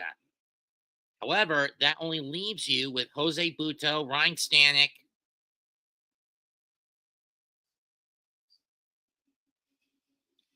Reed Garrett, and Denadel Nunez for the rest of the game, for the rest of today's game.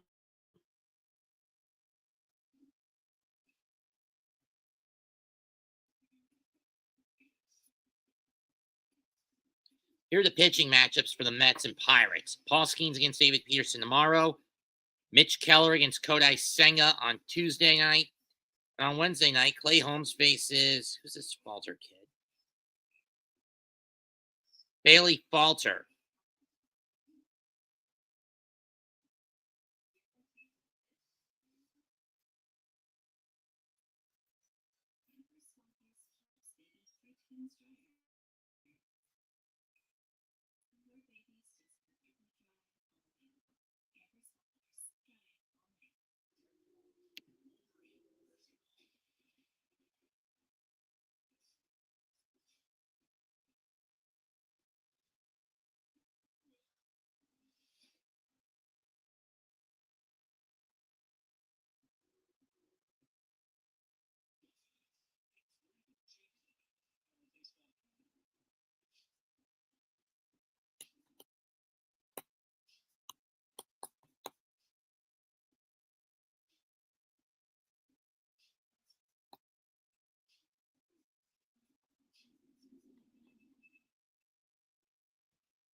So takes strike one on the curveball.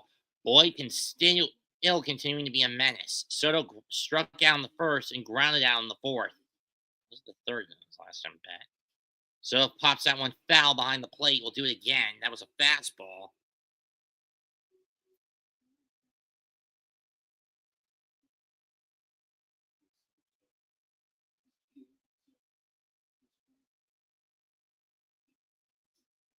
Inside 1-2.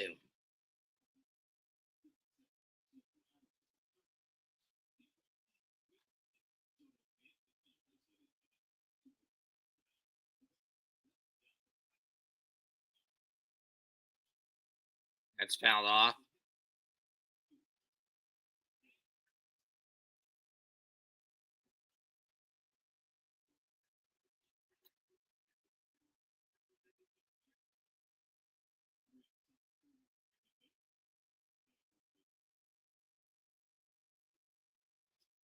And downswing goes Soto, and he slams the bat on the plate, and I don't blame him.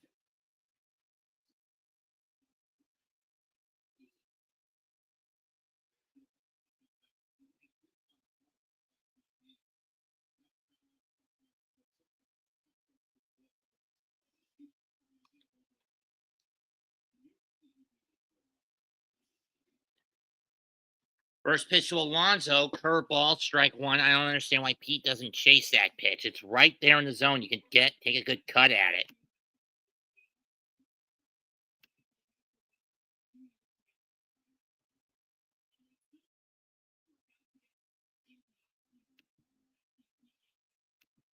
I mean, seriously, Pete, why are you falling asleep on the job lately? 1-1. 2-1.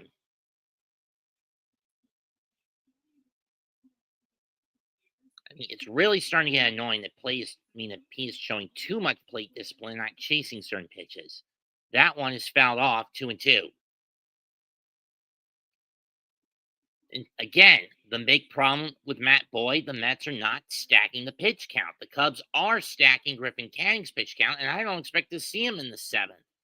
If he does, Mendoza's gambling is going to do the Mets in.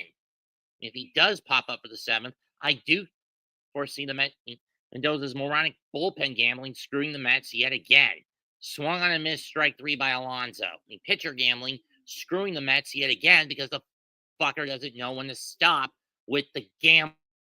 It's what cost the Mets 9 of their last 17 coming into this. And it's going to be Reed Garrett warming up in the bullpen. And it looks like it's Reed Garrett going to pitch the seventh.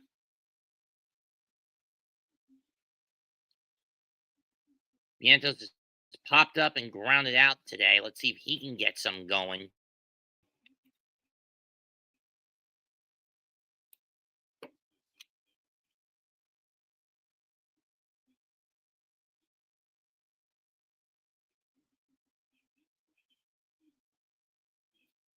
Vientos smacks one to left field. That ball is out here, and the Mets regain the lead 2-1. First pitch swinging, and Vientos crushes it.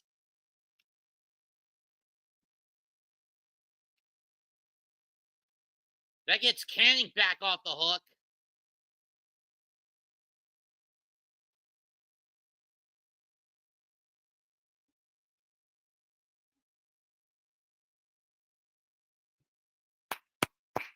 Let's go. And the Mets get that run. They caught the back. Vientos going left field. Going oppo.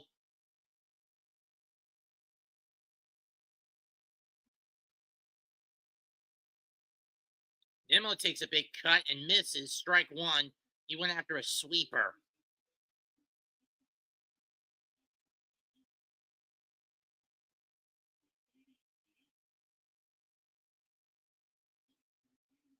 Fastball in on the hands.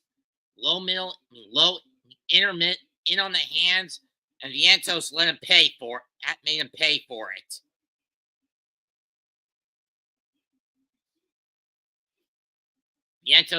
Nimmo fouls that one off, 1-2.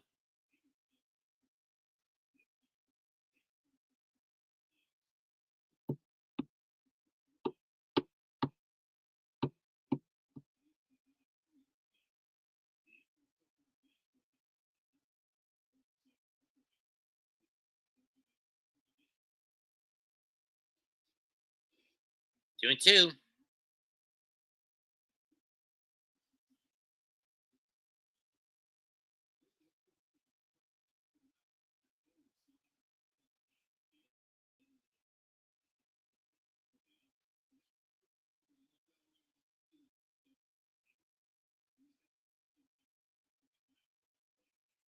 Two-two pitch on its way.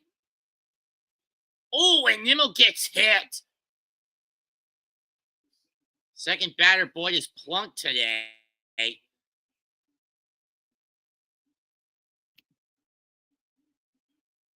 Right in the rib cage or in the point of the elbow. I don't know where that one got him.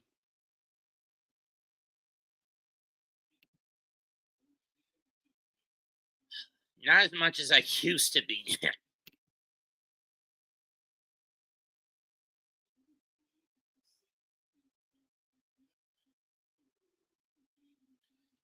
And Craig Counsell comes out to calm Matt Boyd down. This will probably be his last inning of the game.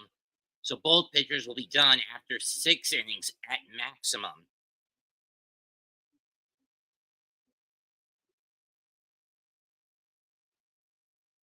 Last 2 runs that have come home for each side. Last couple of runs, 1 each for each side. That's come out. It's gone across the plate. Solo bombs and warming up in the bullpen.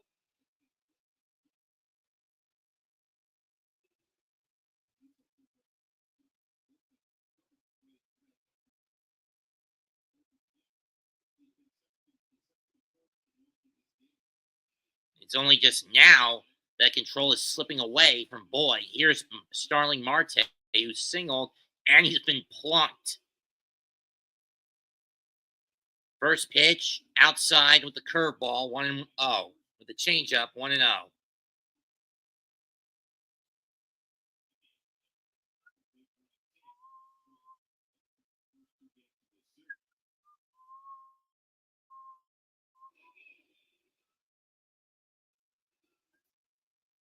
Strike 1.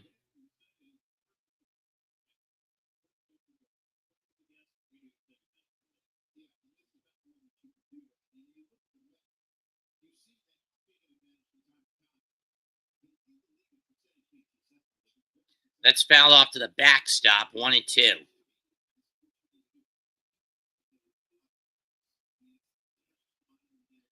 And unfortunately for the Cubs, bad news. Cardinals up 2-0 on the Nationals on a pair of solo bombs. One by Lars Nootbaar to lead off the game, and to lead off the second, Wilson Contreras. 2-2.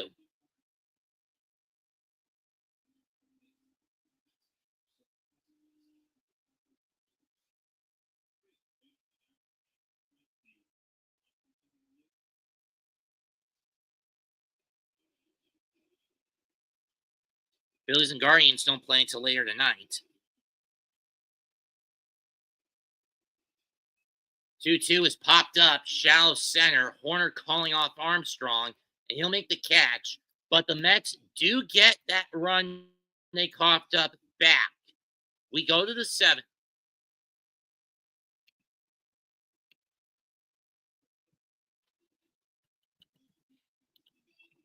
We go to the 7th. It's the Mets 2, the Cubs 1. Mets 2, Cubs 1. Well, that tie didn't last all that long now, did it?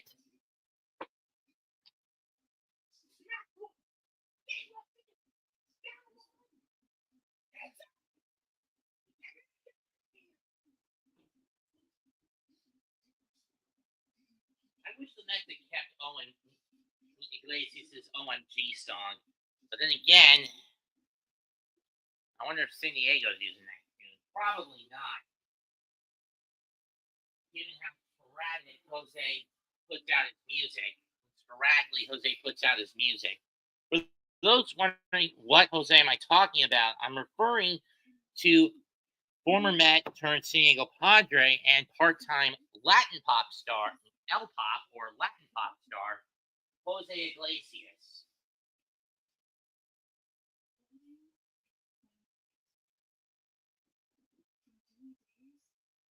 Whose hit single OMG under his stage name, Candelita, helped catapult the Mets to the National League Championship Series, although they didn't come out victorious, or was one of the catalysts to it, alongside Grimace, the emergence of players like Mark Vientos, who showed his quality last year, how much of a quality player he was last year.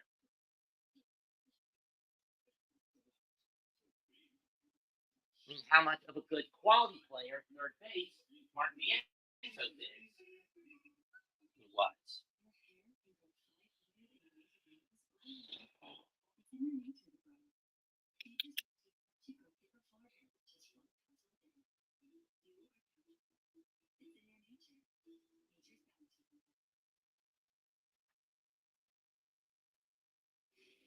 Reed Garrett now comes on to try to hold the line.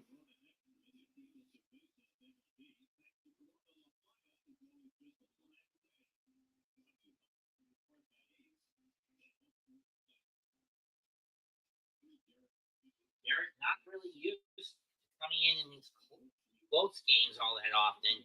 But when he is.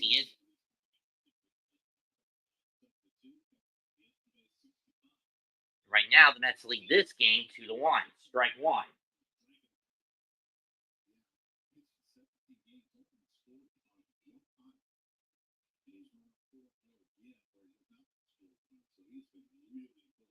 Granted, his only loss came when he was gambled into a game against Minnesota in extra innings, and he gave up the one hit Minnesota needed to win a game where the Mets had fought back from being down 3-0 to tie it, but lost 4-3 because, again, Mendoza was being a moron with the gambling. 2 balls, 1 strike.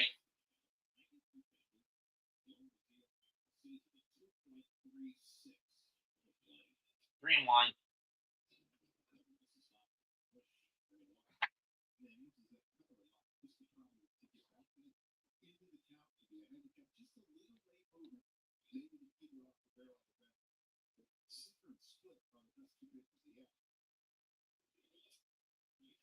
Comes down to sinker, full count. Carson Kelly and Nico Horner wait in the wings. Kelly on deck, and Horner's in the foxhole.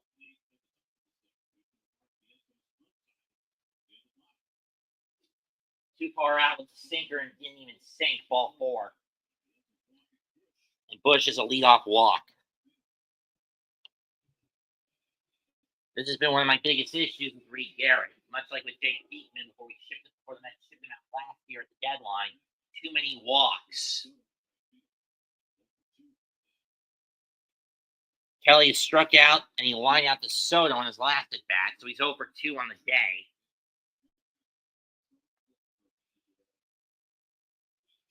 Ball 1 almost hits him.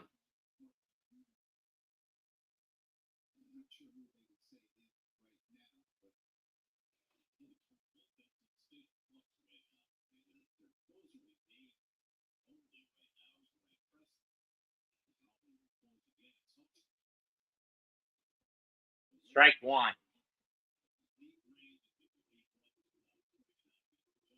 Garrett, what the fuck are you doing, you son of a bitch? Quit getting cute and just throw it.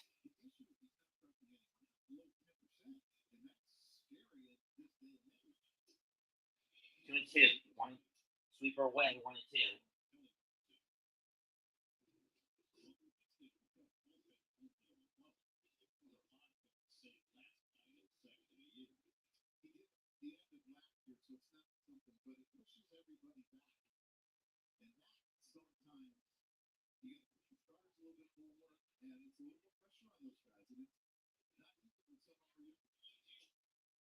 Two.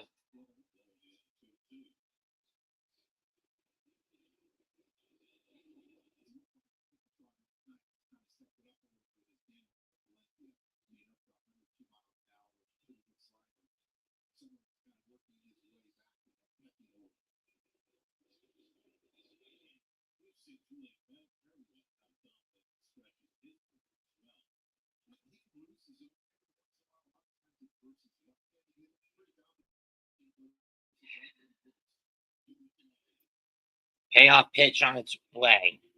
And this is the problem. And like I said, this is the problem with Garrett. He gets too cute.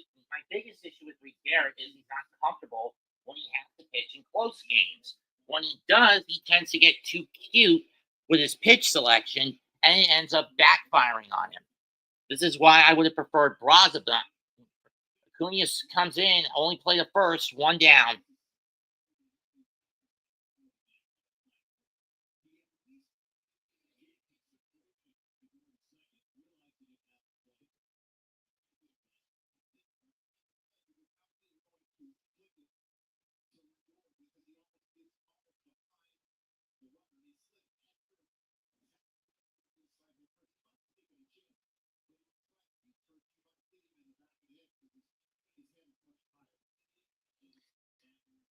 Time run scoring position, and the Cubs are going to capitalize. That's going to be a left field double into the left field double. Around third comes Bush. We are tied again at 2.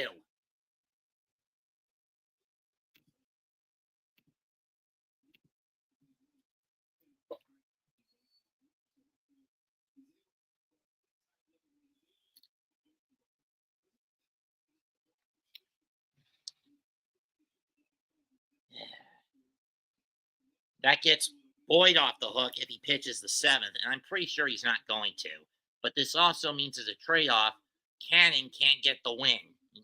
Streak of winning 5 straight decisions is over. Win or lose for the Mets.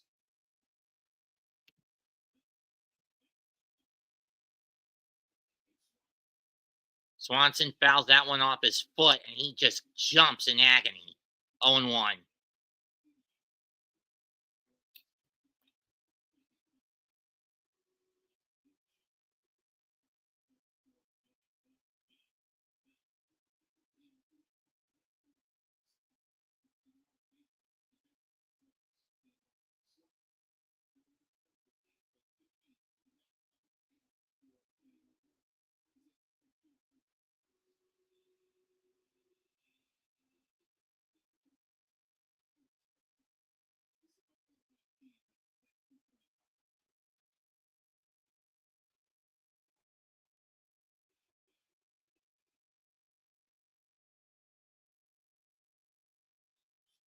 Swanson lines one to center. Couple of steps in is Taylor, and he'll make the catch. 2 down. Swanson got a good bit of it. But had Taylor got a late jump on it, it would have been an RBI single at best. We know what kind of speed Horner has on the base pads. And here comes Justin Turner, who has walked and grounded out.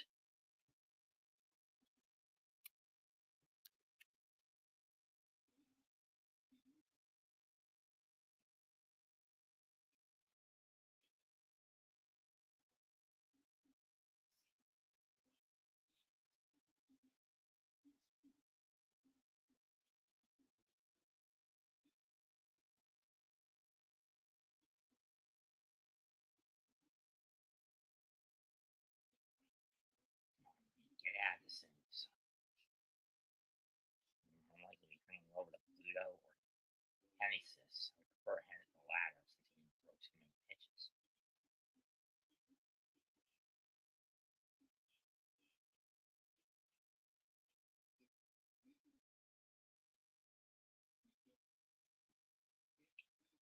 Yeah, Garrett's not going to pitch tomorrow against Pittsburgh, that's for sure. Or with his pitch count. That's fouled off 1-2.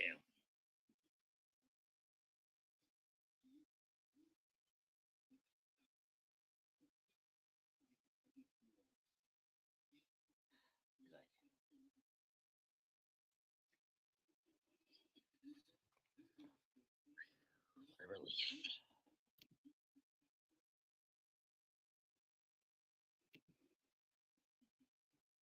That's high, 2-2.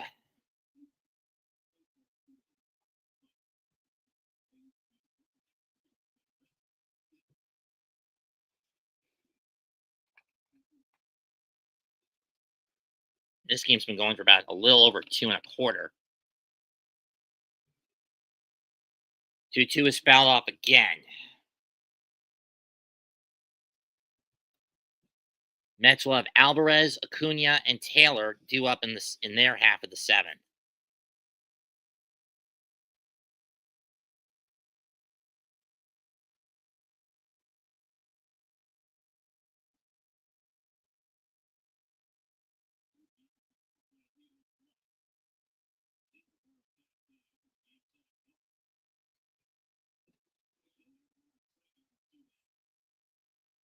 2-2 is line to center. Taylor's going to get under it again, and that ends the inning, but not before the Cubs tie it back up with one hit. It's time to stretch. 2-2 at City.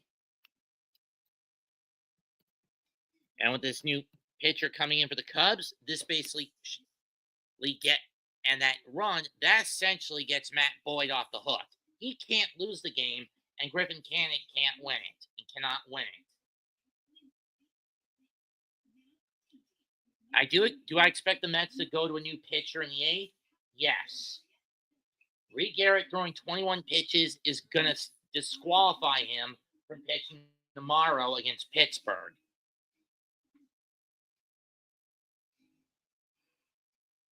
But the question is, do you go to Jose Budo, do you go to Ryan Stanek, or do you go to Hennessy Cabrera? I mean, it only took 6 pitches for Cabrera to get out of the inning of work he had the third of an inning he had last night. So he's still relatively fresh.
Brad Keller, who came in to start a bull, and they're going to go to Brad Keller.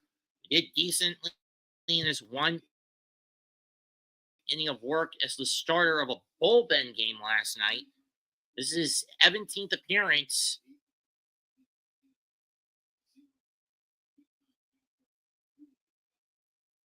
This was one guy the Mets had difficulty hitting last night.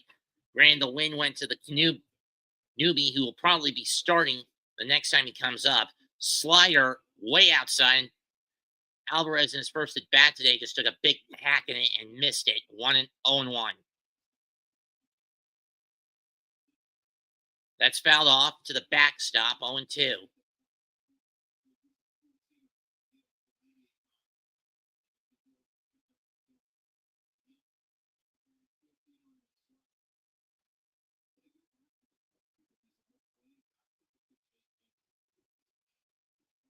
Come on, get a hit, Frankie. Get a hit.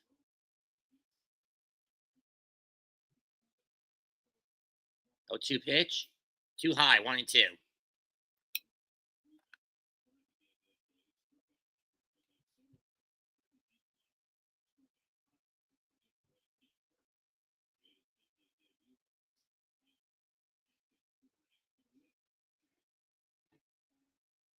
Yeah, you gotta keep in mind. Yesterday was a bullpen game for Chicago due to the injury to Shota Imanaga. They had to stretch Boyd as far as they could. 2-2 pitch. That's driven in the left field through the whole base hit.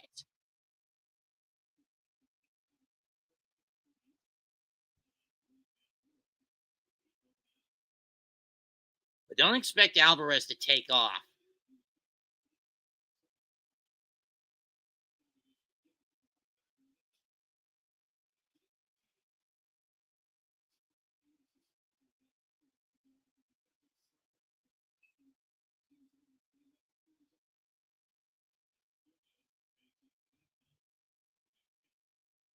Pushes a bunt, but it's going to scoot foul down the first base line.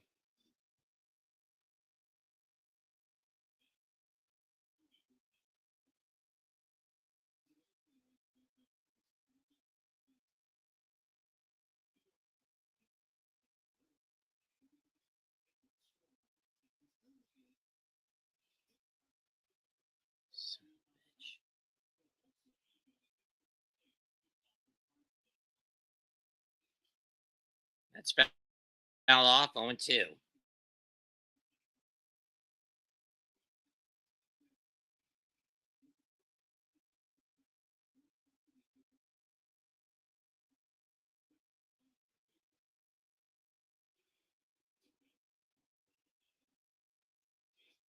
the dirt. 1-2.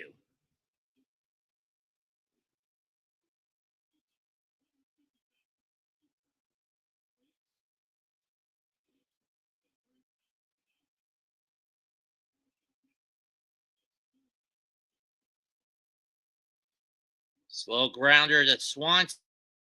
6-4-3.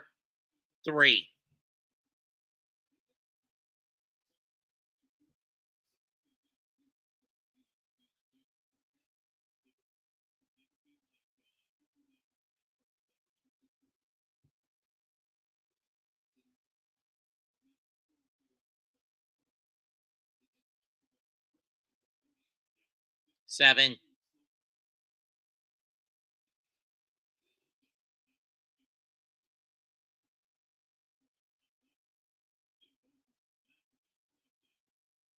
Ball 1.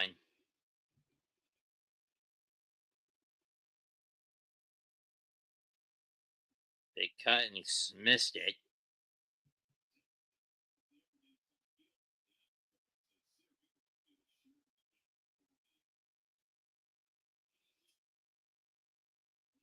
Ball 2.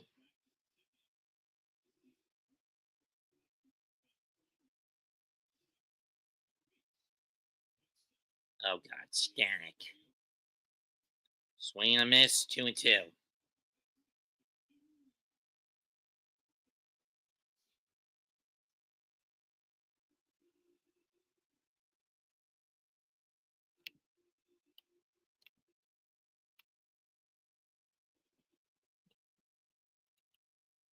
He just goes down staring at this time. Strike 3.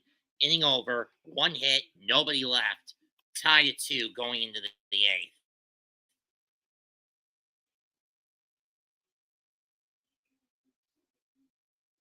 And Stanek getting ready to come on. On for the cut for the Mets.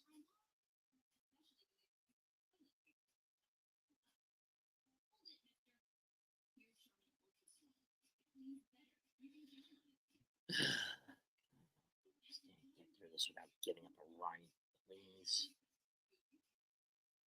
I did say that the only pitchers available today were going to be Budo, Stanek, Garrett, maybe Cabrera since he didn't throw too many pitches, and Diaz because he also didn't throw a lot of pitches last night.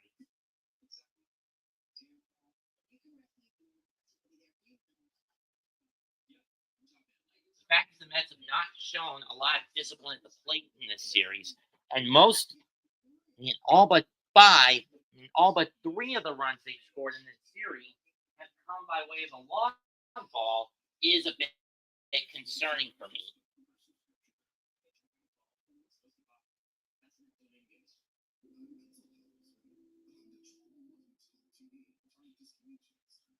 Throwing the fact that Mendoza's pitcher gambling has cost the Mets a 5-game lead in the division that has been shrunken to, at least coming into this game, a game and a half. Again, I do not like it when Mendoza goes out of his way to stupid gambling with a pitching for. As much as it's something I want to kill, clobber, and strangle him to death for, because it's cost us two of the last 4 series, and the Mets split one with Washington and lost 2 or 3 to both Arizona and St. Louis. That's because of his reckless gambling.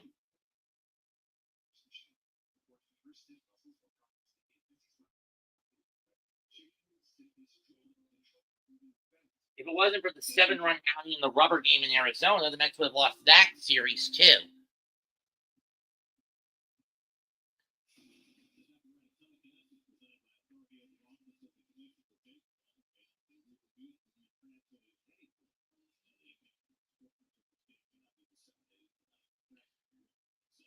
John Birdie up. He'll face Ryan Stanek. He's going to foul that one off. 0-1.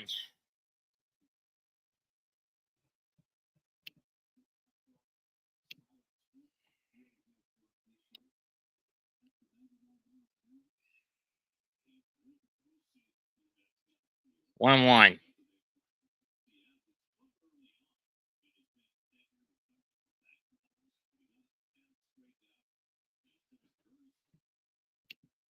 But this year, it's been a regression of sorts. Swung and a miss, 1-2.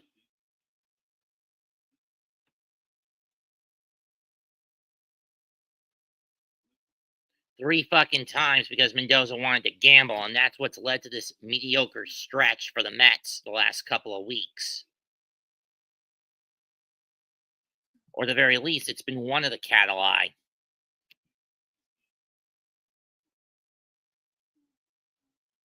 2-2.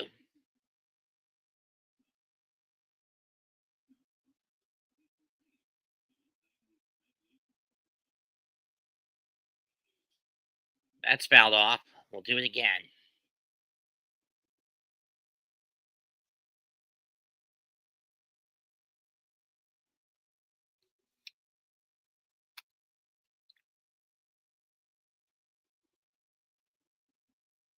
Got him swinging. 1 down.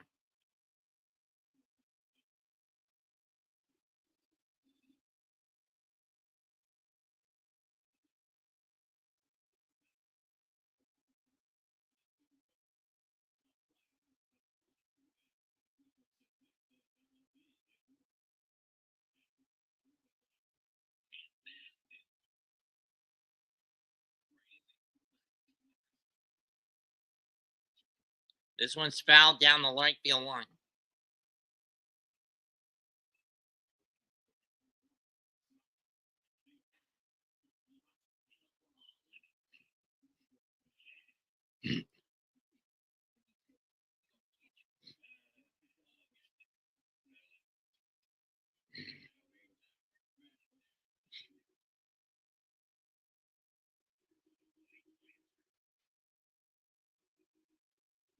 Did you really have to do that, Wiz?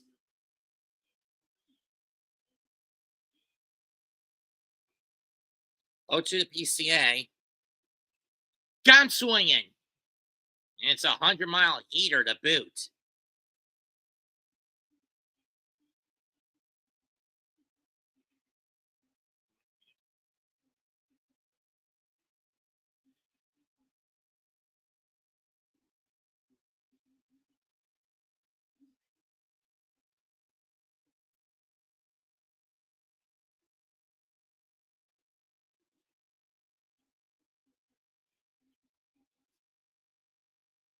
First pitch is a ball, 0-1. So apparently, Torrens is out with a groin pull, got hit in the ball sack. It's a groin injury.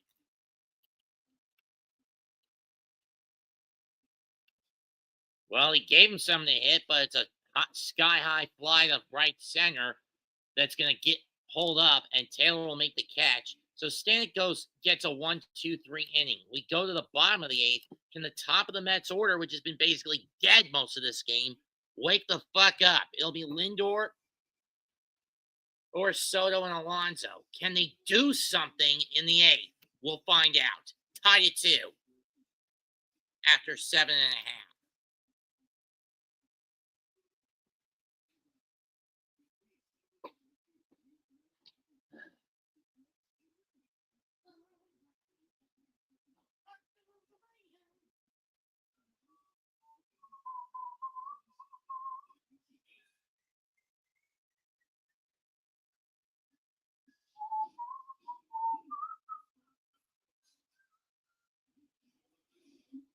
What up? Oh, what up?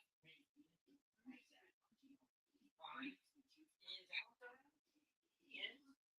Well, I think you're familiar with this fella.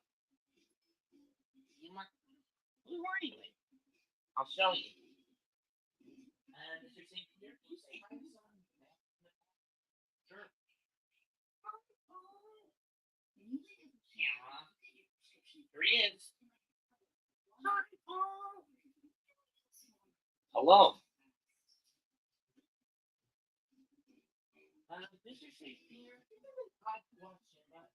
why are you saying everything you're in your basement?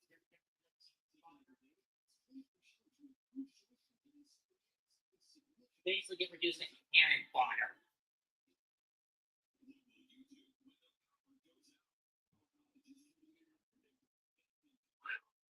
Here you go, Mr. St. Peter, as I promised.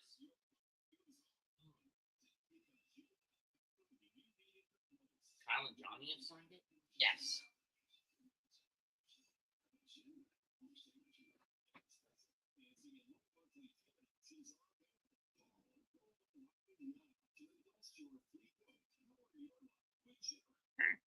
John Sweet.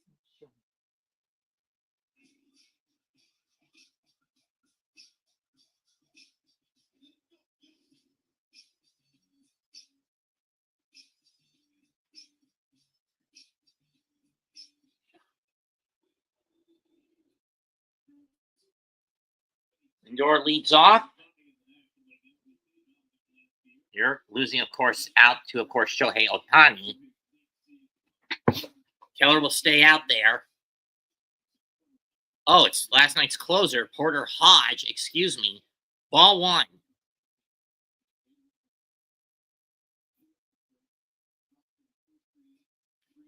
One and 1. Or 2-0, excuse me. Hodge closed out the game last night.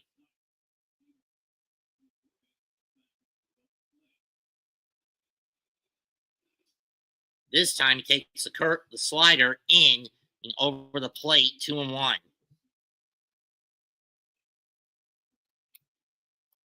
Mostly as a utility closer.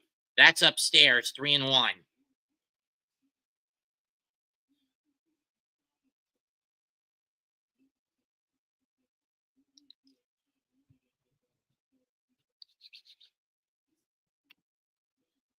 Three-one pitch. Goodbye! That one is crushed, heading towards the bullpen. Mets get back in front. It's 3-2.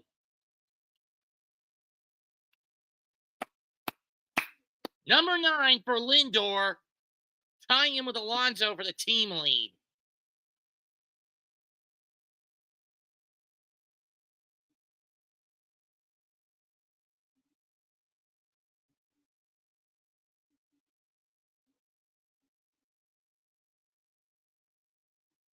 Porter Hodge got him to chase with a double play ball last night.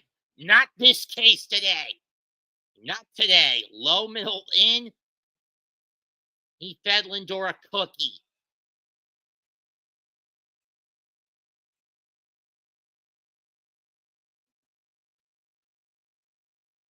And Suzuki and Soto lines one to the left.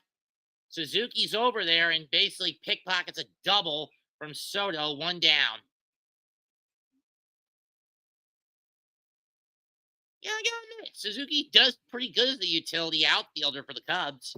I mean, this is only his second or third game in that spot, and he's actually doing fairly well. P. Alonso up next. He's been in a bit of a tailspin. He doesn't want that golden sombrero. Strike one as he takes the slider.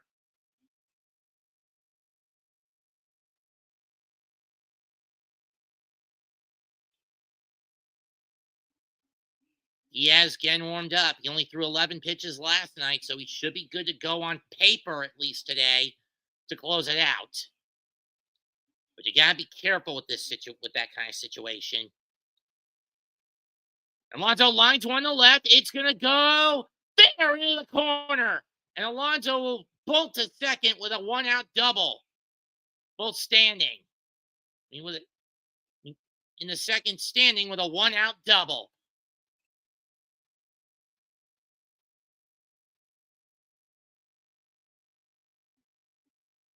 That's number 15 in terms of doubles on the year for Pete.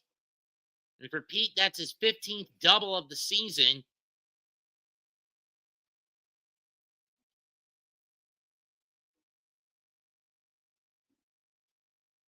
Vientos bloops one to center field, base hit.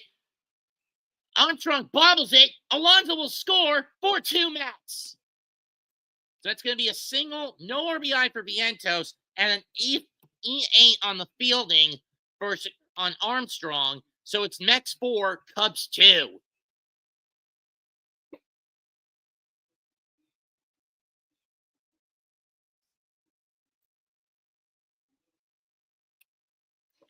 They're going to give him the RBI single. That looked more like a single and an E8, if you ask me.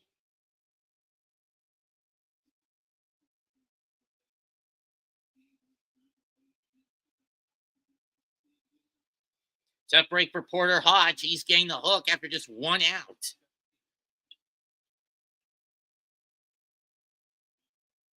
They're going to bring in Gavin Hollowell for his 5th appearance. He's been pretty good, predominantly used as the setup, as a utility setup man. 27 years old, draft first round pick and 6th round pick of the Rockies out of St. John's. This is his 4th year in the league. All of his career, he's been a bullpen arm. His entire career has been that of a bullpen arm. His best year was, he didn't get a lot of play time last year with the Cubs. His best year, as minuscule as it is, 2-0 record, 588 and 26 appearances for the Rockies, 1-2 and 1 out of 2 in saves, held the line on 3 different occasions, 31 hits, 23 runs, 22 earned runs, 8 homers, 6 hit batters, 18 walks, 32 strikeouts. This year, that damage has been sufficiently mitigated. Granted, he's not used all that much by the Cubs, but in the 4 games he has popped up in, he's only given up 1 hit in each, 2 walks, and struck out 5. With hitters only hitting 200 against him, and a 1.06 WHIP, which was down from his personal worst when he debuted in 22 of 1.57. It then took a bit of a step up when he dropped it to 146 in 23, but only being used once last year, it got bumped up to a 1.5. On career-wise, hitters are hitting 242 off him, with 9 home runs, 28 earned runs, 30 runs in total.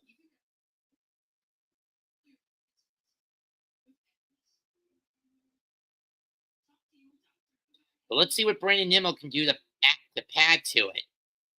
To pad to the Mets' advantage going into the 9th, following the Lindor solo bomb and the Mark Vientos the P. Alonso double, and the Mark Vientos single, which I think should have been an RBI single and an E8, but regardless. And now Jose Azokar comes in to pitch run, which means Beatty will be coming in to close out the game at third, or which is my best guess. Ball one.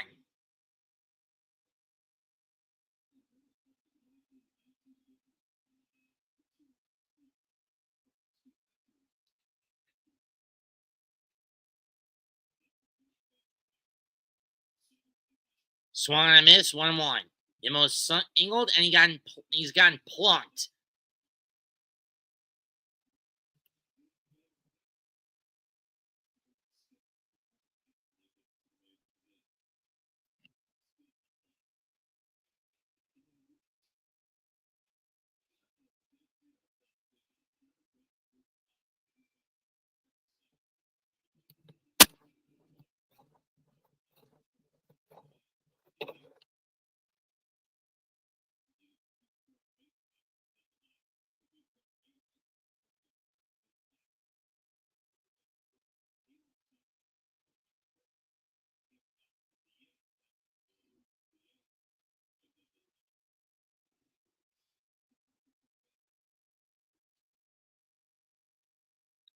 One-two pitch. And Nimmo sucks one to right center field. That's going back to the track, to the wall. That's out of here. Nimmo finally has his first Citi Field homer of the year, and it puts the Mets up 6-2.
Neal pops this one up to on the pinch hitter spot.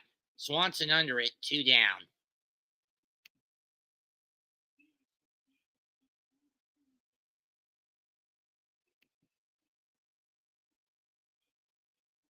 I'd rather not go to Daniel Nunez.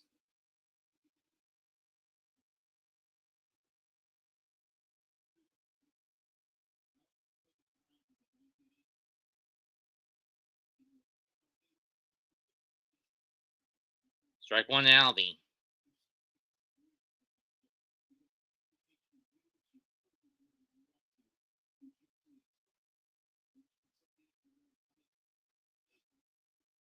Fouled off.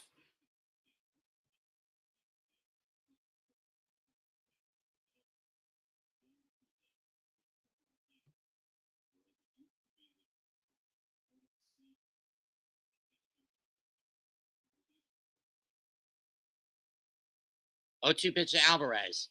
Alvarez lines one in the right center field. That's going to fall for a base hit. And go past corner for a base hit. And the Mets continue their onslaught here in the 8th, up by 4.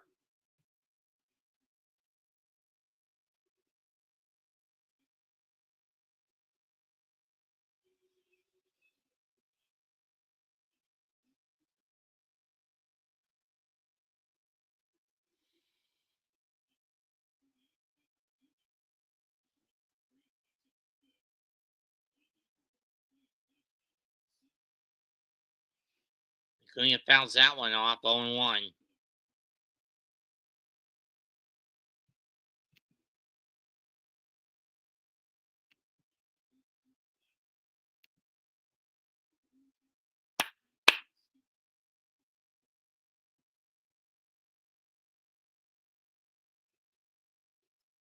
One.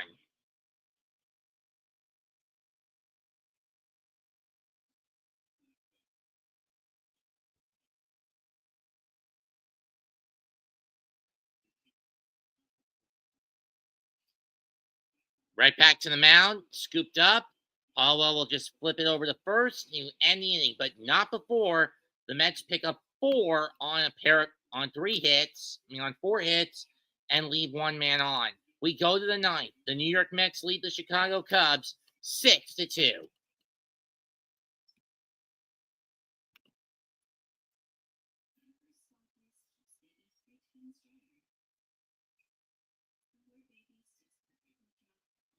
I'm gonna need another haircut soon.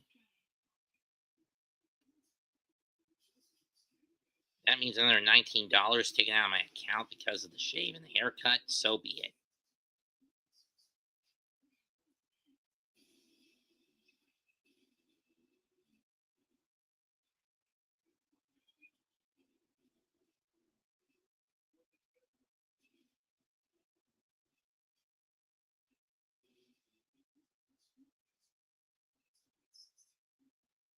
I'll pass.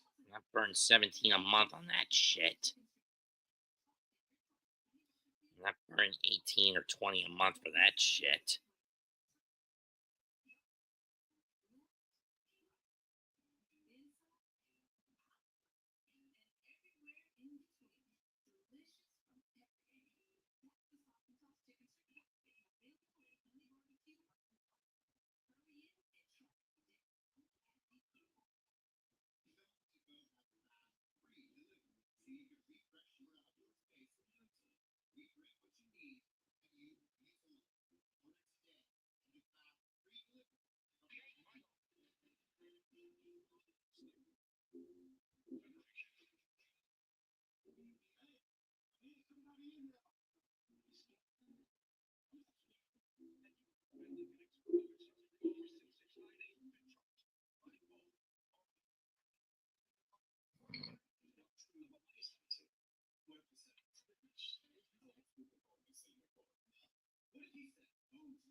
Diaz 8 for 8 in save opportunities, 1-0 record.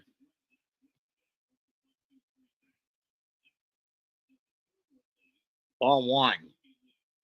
Seiya Suzuki swings and misses at the sinking fastball. It doesn't really sink. 1-1.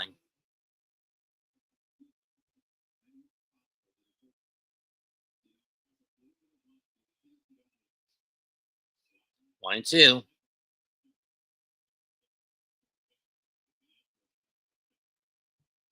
As I guess, Beatty in to play defense. 1-2, grounded to him. He'll scoop it up on the run. Fire, 1 out.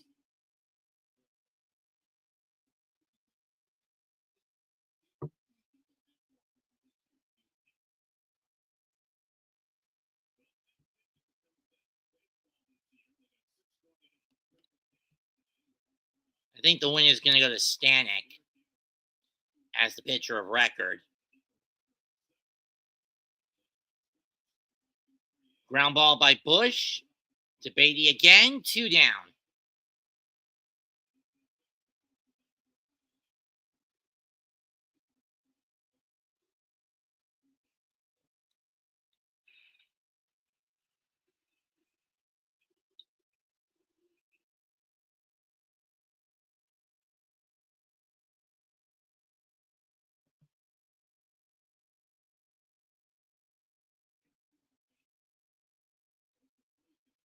I considered it. That's fouled off. 1-0-1.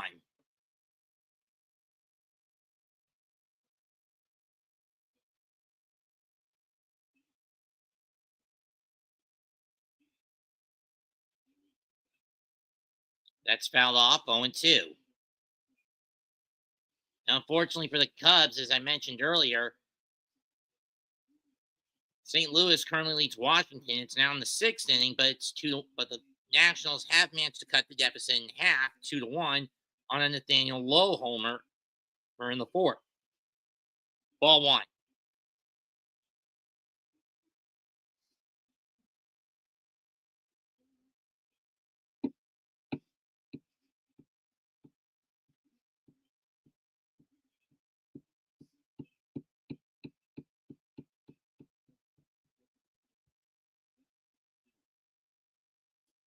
Two and two.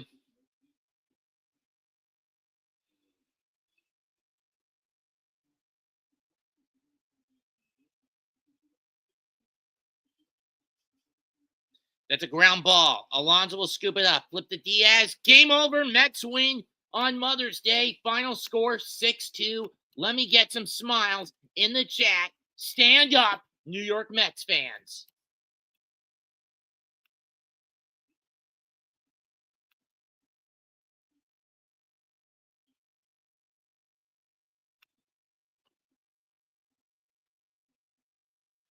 Winning pitcher Ryan Stanek, he goes to 1-3. Losing pitcher Porter Hodge, he drops to 2-1. No save for Edwin Diaz. Matthew Boyd did pretty good in his outing. 6 innings for the Cubs, 6 innings, 6 hits, 2 runs, both earned, 8 strikeouts, 1 homer allowed, hit 1 bat, but he also plunked 2 batters. 2 hours, 40 minutes in front of 41,673 at Citi Field, or at least paid. I think it was a little less. For Griffin Cannon, on the other hand, 1 run, 2 hits, 1 strikeout, 5 Ks over 6 innings. Reed Garrett, 1 run, 1 walk, 1 hit. Give him a blown save. Ryan Stanek closes the door with 2 strikeouts in the 8th. Overall, the Mets give up 2 runs on 3 hits, 7 strikeouts, 2 walks, 1 homer. While Chicago, those pitching as a whole,